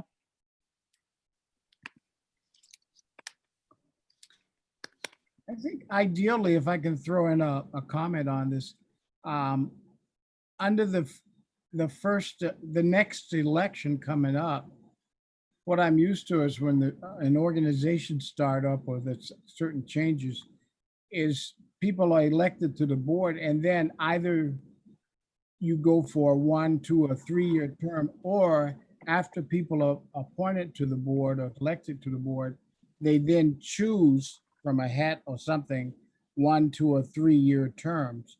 And then that starts who's gonna, how often you have elections. That would only be done in the first year. Amy, you understand what I'm saying there like that? I'm not sure what Jamie you're referring to, but that's customary in boards. But our bylaws specify 3-year terms. I think it'd be wonderful to modify them so that we have staggered terms instead of 3-year. But unless we modify the bylaws, that's what we have to deal with. Oh, what I meant was, yeah, you're elected for 3 years, but for example, I was superintendent of a school district when we first started, very first year out there. The school board that was elected, they were all elected. And then after they were elected, we had to choose between who got a first 1 year, who got a 2-year, and who got a 3-year term. And then from then on, it was staggered. That's what I'm suggesting there, something like that, so that we can get that straightened out. So you're not losing everybody every year, or you lose, or nobody goes anywhere at any time. Mhm. That's part of the distinction between directors and officers. Mhm. So we're all directors no matter what, and we're appointed to the board by each other effectively. But if we express interest and there's multiple seats, then I'm not quite sure I recall the process when I came on the board. But the officers are different, and the bylaws provide for 1-year terms for offices. And that's what I typically call the president. Sounds like we have a chairman, vice chairman, treasurer, secretary. So every single year, those 4 offices, after our board is consolidated, we know who our board is, then we separately elect officers. And there's term limits of 3 years for officer positions as well. I don't know if that helps.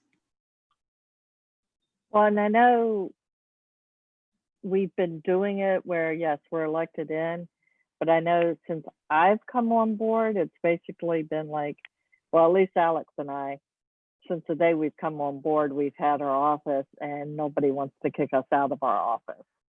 And it's like, okay, so we've just kept going where the other positions have changed. So for John's vice chair, that should be 2020 then, if they're only 1 year. No, Oh, for John, he's 3 years as a director, and the officer term is always only 1 year unless reelected. And so they- we're not, so this sheet is not recording officer years. Right. Right, so do we have any recording of officer years? Should I put that in there? We could add a column. Yeah, Okay. if you see that, there is a column called office, if any, right now. Right. So It just doesn't tell me how many years, Alex has been chair or John has been. One thing to do in 7. the office column is just but next to chair, maybe put the date that he was initially elected chair, and same for John and Brenda and Megan. For both Alex and I, it's the year we came on the board. Okay, Right, Alex? but if Right. it's limited to a 3-year term, you guys, it's not limited to a 3-year term? but they commit to 3 years, and both of them could decline to serve as officers, and we could have to appoint other officers from the remaining board members, which Got it. all of us who are committing to be here for 3 years should be willing to serve as an officer. Right. And basically what happened after our first, actually, was it last year or the year before? One of those, we were asked, do we agree, Alex and I were asked, do we agree to continue in our current positions if nobody wanted to step up and take the position? And nobody wanted them, so we both agreed, yes, we would continue. Yeah, that's correct, Brenda. Yeah. So I have Alex has been chair since 2013. Oh, no, Mhm. no. I came on as chair after, oh, what's the lady's name, Brenda? Her name just went out of my head. Blanche Rodriguez. Oh yeah. that's right. Blanche, yeah. Yeah, the year before they had discussed with me being the vice chair, and I agreed to do that. And then the next year, I became the chairman when Blanche, well, she wanted to step down. So So it what- must have been 14 because you've been the chair since I've been on board. Was Blanche on then? No, because I don't know who you're talking about. Yeah, yeah. Yeah, Blanche stepped down this summer of 2013. Okay, so that would work then. Oh, okay, yeah, I guess. So It 14, was you 2014. became the chair, and 14, I joined the board and became the treasurer. That's it. Yeah, maybe that's right there.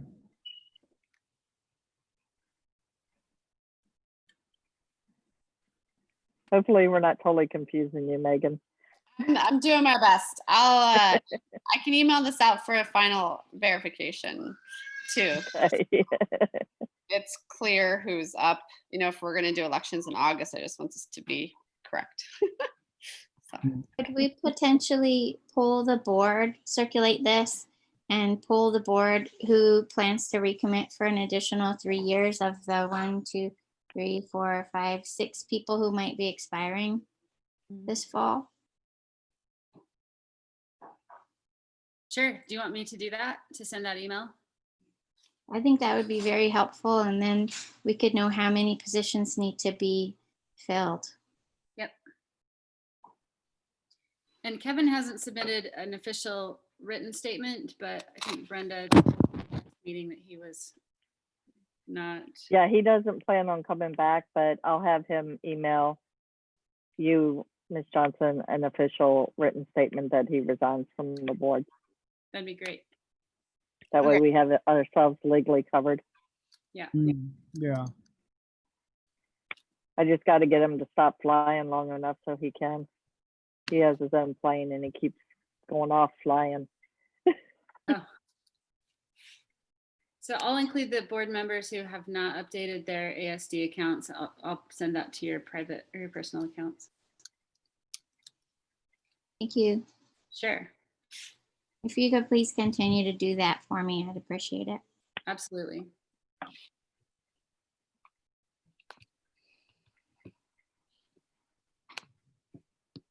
Okay. Okay, are we good to go on the membership? What am I trying to say here? The length of times we've been on a membership I've been a member of the board. And so we could move on to, I guess we move on to item B then. Oh, wait, no, what's on the, let me look at the agenda that was sent out here. Elections would be B for the other agenda also. Yeah, oh, okay. Yeah. Yeah, that's fun, but- I'm looking at two computers right now. I'm open one and, oh, okay, let me open this up over here.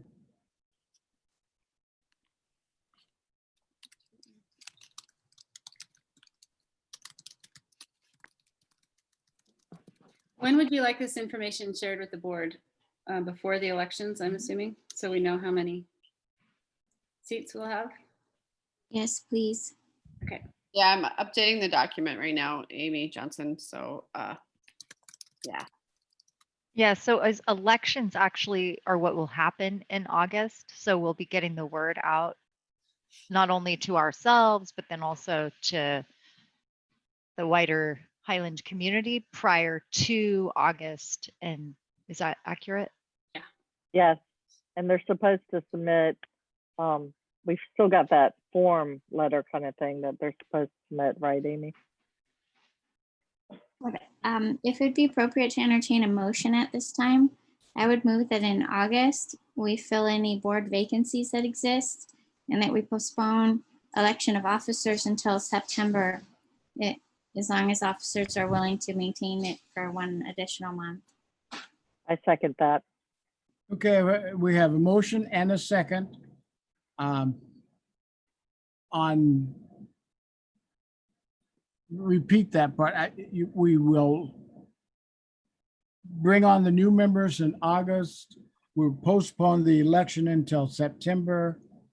And at that point, officers will be elected. Is that correct? Did I Yes, say sir. that right? Okay, all those in favor of the motion, say aye. Oh, is there any more discussion on it? Sorry. I have a discussion just regarding the logistics of it. I remember there was like an interview process. So if we're looking at electing people in August, about a month away, obviously anything would be done by Zoom. I was on the applicant end of that, so I wasn't familiar with the planning work and whatnot that went into that. So if that's the case, when would nominations need to come in, and when would those interviews take place? Just to get complicated. That's a very good point there, and it's one that we should consider. I mean, I've served on lots and lots of boards, and I've seen situations where boards have actually shot themselves in the foot in the interest of time and moved the process too fast, moved the process in such a way that some people, and I've been the recipient of that as a school administrator at times, where people got on the board, for example, for one purpose, and that was to get the key person.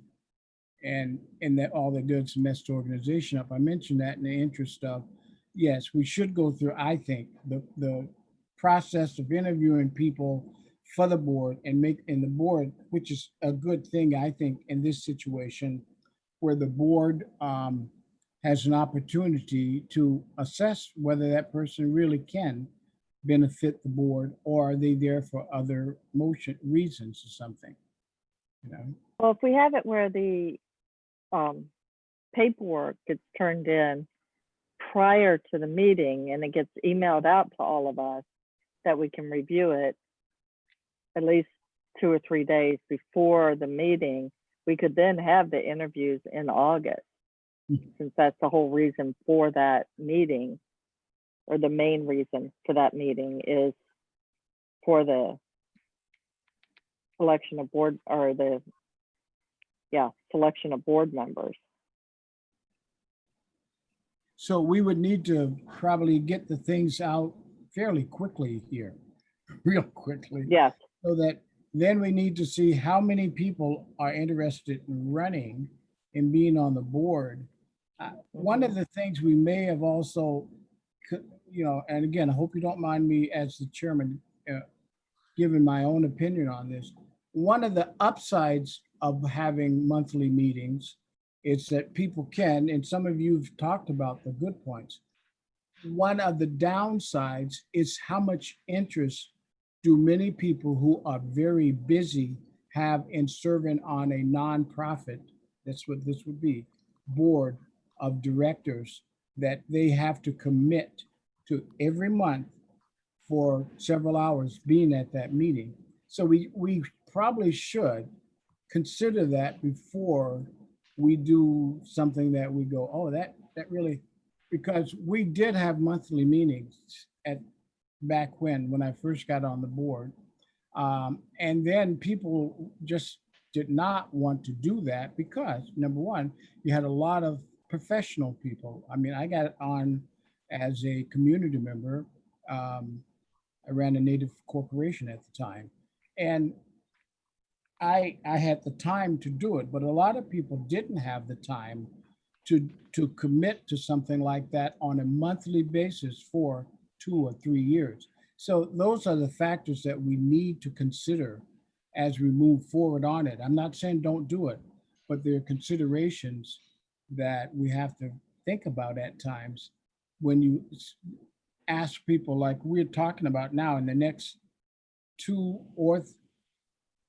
basically 2 weeks or 3 weeks at most, people committing to being running or applying to be on the board, the APC, and is there enough time for them to consider it and think about the commitment every month for the next possibly 3 years? I'm going to have a meeting. If you're committed to it, yeah, if there are those times that can come up where people, can't make it and things happen. So are we giving people enough time to consider that, or do we need to kind of push some of this forward a little bit? I'm just throwing that out as a board member, not as chairman. I'm not saying those things as the chairman. I'm saying that as an individual APC member.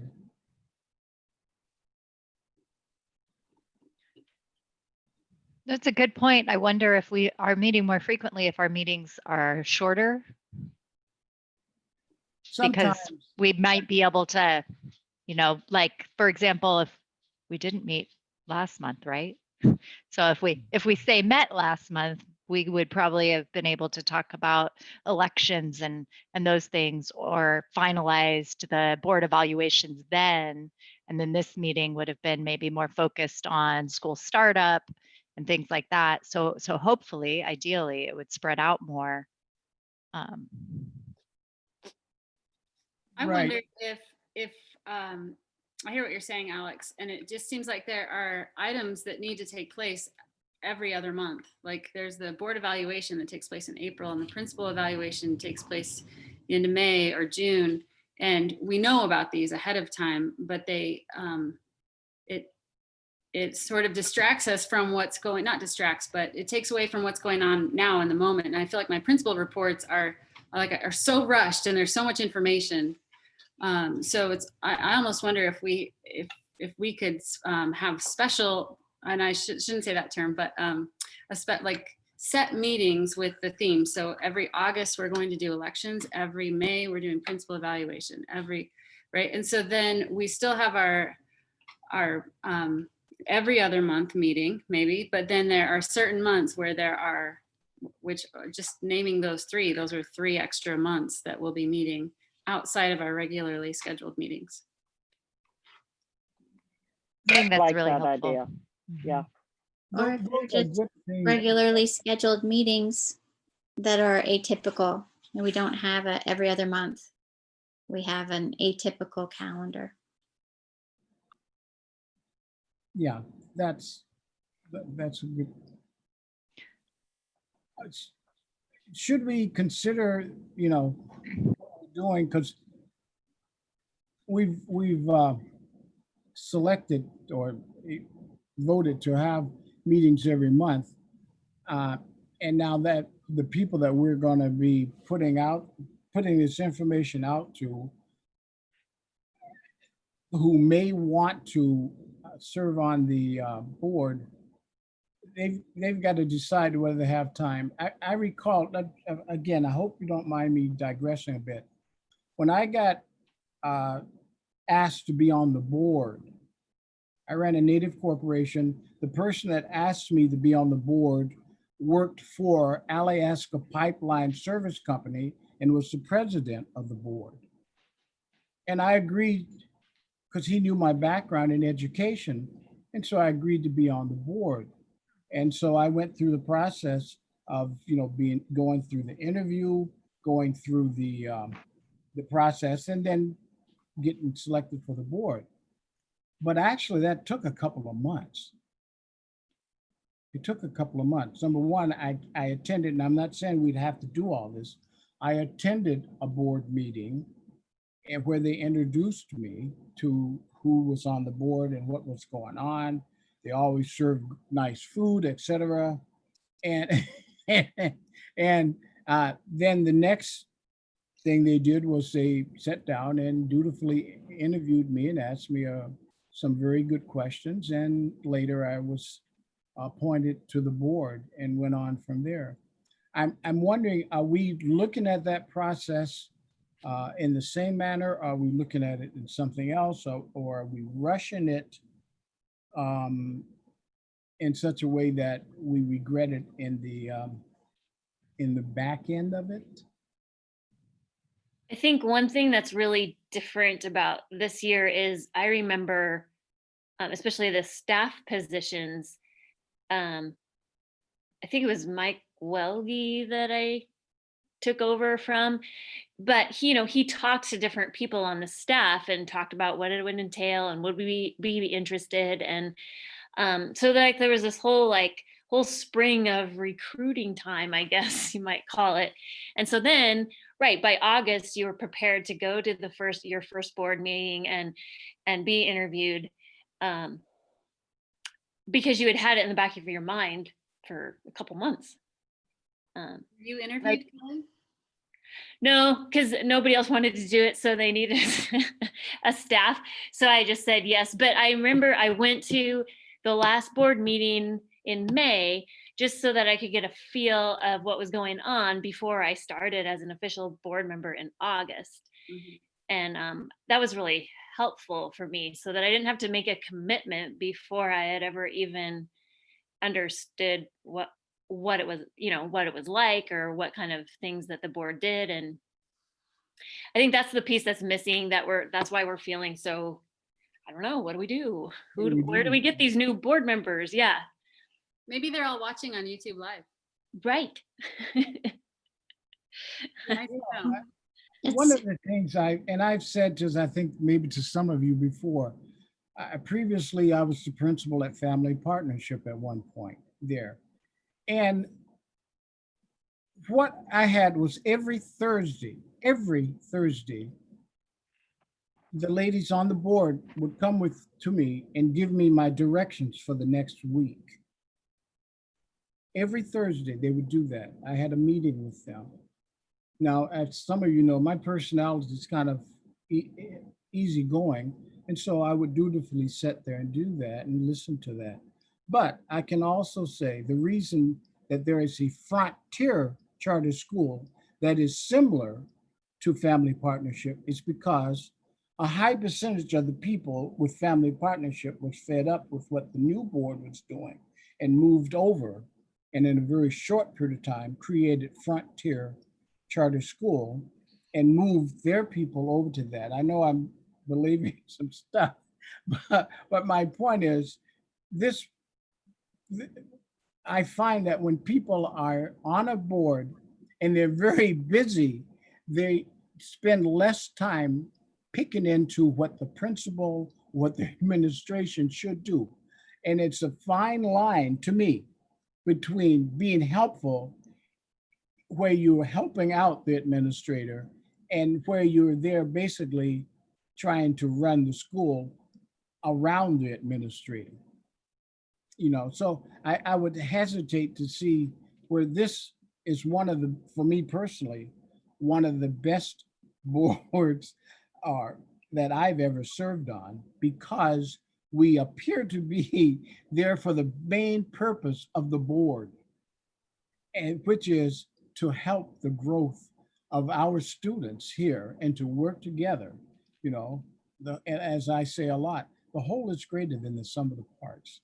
And I feel that this group works with that methodology in mind, and it makes it a pleasure to be on the board. But I think we should all consider these factors as we move forward with this. I really appreciate you sharing all that. Thank you, Alex. You're welcome. So it's a really good question. I've never been through this process before. I'm not sure I haven't seen any documents for interview questions or any sort of interest survey from community members. But I can certainly reach out to other charter school principals and see what they use, and so that we don't have to recreate the wheel, and then bring that back. And I was kind of joking, but I guess maybe why not? We could have 10 people that are watching right now on YouTube saying, oh, this is really interesting. I'd like to be considered as a board member. So that is interesting. Just in last night in our PTSO meeting, we had 35 people check in, and so that was really cool. We've got a lot of new energy with our new parents and some re-energized energy from our former parents. So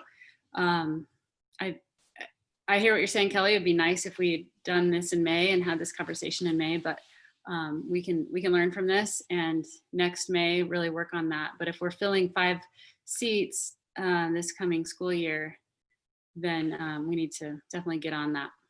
Mhm. Yeah, and I would imagine that Laura probably has magical documents.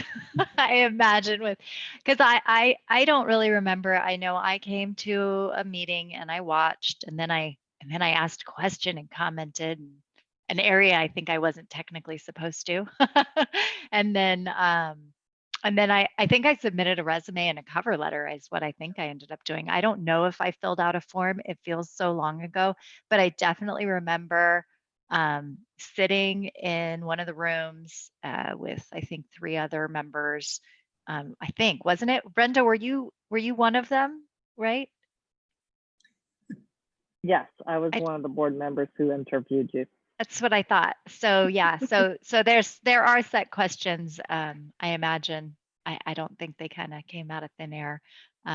We definitely, I know we've got great format for that with the principal search, a lot of formal questions that we had. So I know we have those things, and I think it would be helpful to chart out, like maybe if you know kind of some of those ideas, or we can do it in a group, or if Amy already has some of them, yeah, what months do we need to cover certain things so that we're always, a step or 2 ahead? I think that'll really help us. Yep. We've got that somewhere. I've got a copy of a monthly guideline, or every other month guideline from Dr. Shapiro. So I will look into that. And I was just looking at the file that he shared with me, all things APC, and I don't see anything for interview questions or interest survey. So I'd be happy to reach out to the charter school principals. And then maybe now might be a good time to set up a meeting, maybe with a subcommittee, to go over those materials before our August meeting. And I think I have sample questions from another school that I tried to modify for PTSO, and then kind of hemmed and hawed and wasn't sure if it should be super, super formal or if that's really intimidating. So I will look and see if I have that to share as well. I also think if Alex, Laura, John, and Brenda, if you were all, I know you were all on my interview panel. If you recall what the materials were, if you have access to them and could provide them to Amy and help her not have to handle that on top of everything else, I think that'd be great. That would be great. Yeah, and I bet Laura has something. I just have a feeling. Yes. It's very Laura. Laura. Yeah, very much so. Okay, I can check in with Laura too. I'll just send an email to Laura and the other charter school principals, and then we can look to see what's being used and what we have, and maybe we don't need to change anything. Yeah, in a lot of respects. Mm-hmm. Now, this is, if I can, although we're off the agenda, one of the things we probably should do is when we get people on the board is do like we did back when, and I've done this with lots of boards in various capacities, is really do have a board retreat where we sit down away from other things and decide where we are and where we want to be and how we're going to get there. Mm-hmm. And if we've all arrived, then there's no reason for that. But I don't think we've all arrived yet, especially given the situation that we are dealing with societally now at the same time. So things like that is what I would suggest at some point when we get this new board, whether it's all the same people or a whole new set of people, is that solidifying of a group and everybody understanding the purpose of why we are actually here, on that. So those are just suggestions. Yeah, the board retreat was really helpful. That was super helpful in connecting and really getting a good understanding of the school and what we're trying to do and building those connections with everyone.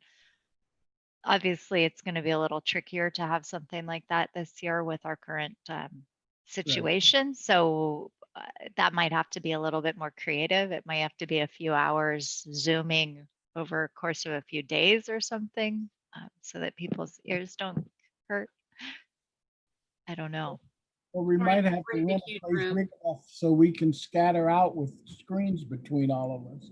A gigantic meeting table. We can have headsets like you have, Shelley. Yeah, it doesn't always work. I actually have this underneath so you can hear me. Well, you hear me with this and I hear you with this. I don't know why. Sometimes it works with Microsoft Teams. Ah, I don't know what's happening. I actually have Brenda put together from that sample that I had. Brenda put together a very nice self-nomination form for the Highland Academy PTSO. It hasn't gone out officially to anyone. I actually had a request for it today, which I'm excited to be able to send something out. But over the last couple of days, I've looked at it and thought, is this too intense asking these kinds of questions to a PTSO? Part of me wonders, is this a more appropriate document for APC where kind of more of that governing body as opposed to that parent family engagement body, that maybe somebody doesn't have previous experience, but it doesn't matter. They care and they're committed. And then maybe coming into an APC, maybe they don't have it either, and that's just fine. But maybe it's a more appropriate place to ask these more intensive questions. I don't know. And I don't know, I know if Brenda had thoughts on that, because I know she put time into it. Yeah, we absolutely could. What do you I think? could tweak it just a little bit for the APC and we could use that. Not a problem. It wouldn't be hard to tweak it. Because I'm looking at it and I'm thinking, oh, well, the first page totally works. The second page might scare some people away from the PTSO, but maybe not as much for the APC. They might be like, it's just a little bit of a different role. So that might make that fast and easy. Yeah. Yeah, Yeah, I can that- take care of it this weekend and shoot it off to you, Amy, before Awesome. we that'd be take great. off. Perfect. And then I think what I'll do then, Brenda, is I'll just use page 1 for people who are interested in the PTSO, and then ask for a statement of interest and a mini bio. Keep it simple. Sorry to do a little PTSO business right there, but it's to benefit the APC and make life easier. There you go. all right. Other comments? Okay. Should we move on then to the next item on the agenda? Well, we're still in the middle of the motion, I think. Oh, that's right. I'm sorry. That's okay. That was all discussion on the motion. And What again, was the motion? to elect new board members in August and postpone officer elections to September.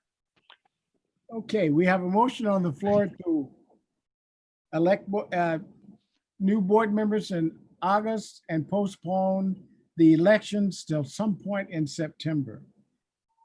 Do we have a second on that motion? Brenda seconded it.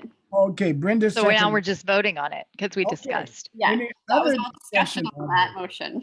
Sorry. That's okay. That's good. Any other discussion? I Okay, have a hearing no comment. discussion. I have a comment. Oh, sure.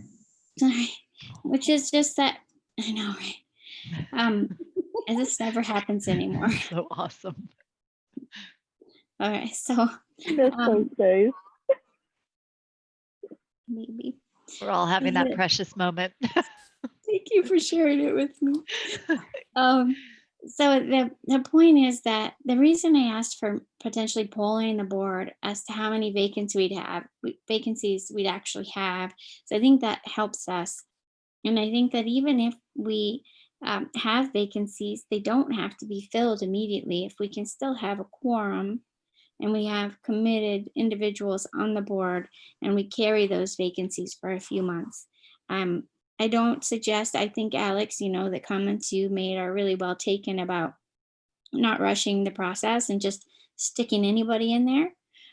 But if we do have, say, 3 vacancies out of potentially 5, then, and we have 6 applicants, maybe that's wonderful, or we have 3, I'm not sure. But I guess what I'm trying to say is we probably could get by even if there's some vacancies. I just was hoping we could get in front of the whole process somewhat and know what we're looking at and try to get especially some of this new blood, these invigorated people and parents onto the board who might be willing to step up. And really, some of you have been doing things for year after year and might need some or might want someone else to step up. Very well put. Okay. Then any other comments? So we're voting on the motion now. All those in favor, say aye. Aye. Opposed, say nay. How did that work out?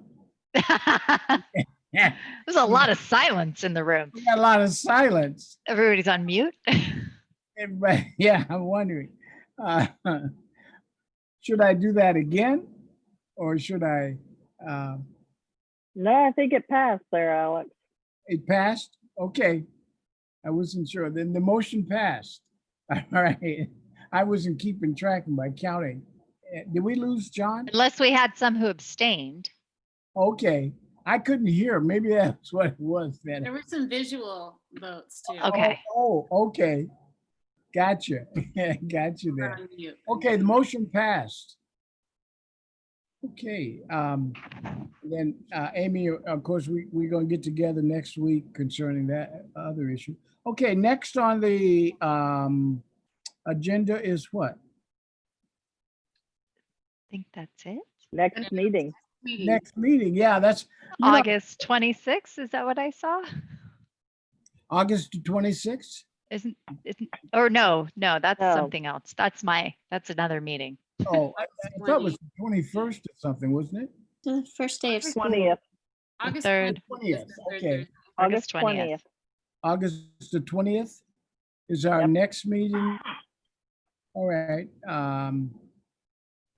Okay, so, we probably should start putting on the thing, the item number 7, making sure we got it there, adjournment. I make a motion, we adjourn. I Okay. second we have that a emotion. on the floor to Or adjourn. motion. I think I'm singing a song now. Do we have a second? I second. Okay, we got a second there. Okay, any discussion? Hearing none. All those in favor of adjourning, say aye. Aye. All right, now I saw those votes.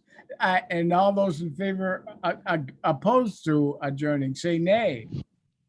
Okay, again, we got no nays here, so this meeting is officially adjourned until August. You guys are amazing. Thank you for your commitment and dedication. Really appreciate it. Thank you for everything. And thank you, Kelly and Megan. And thank you for everything you're about to do with this coming school year, you guys. It's a big undertaking, and Highland is again being super amazing and unique. So thank you for allowing that to happen. Okay, I guess we I'm gonna are. cry. We'll see you. Bye, guys. Bye, everyone. Good night. Thank you.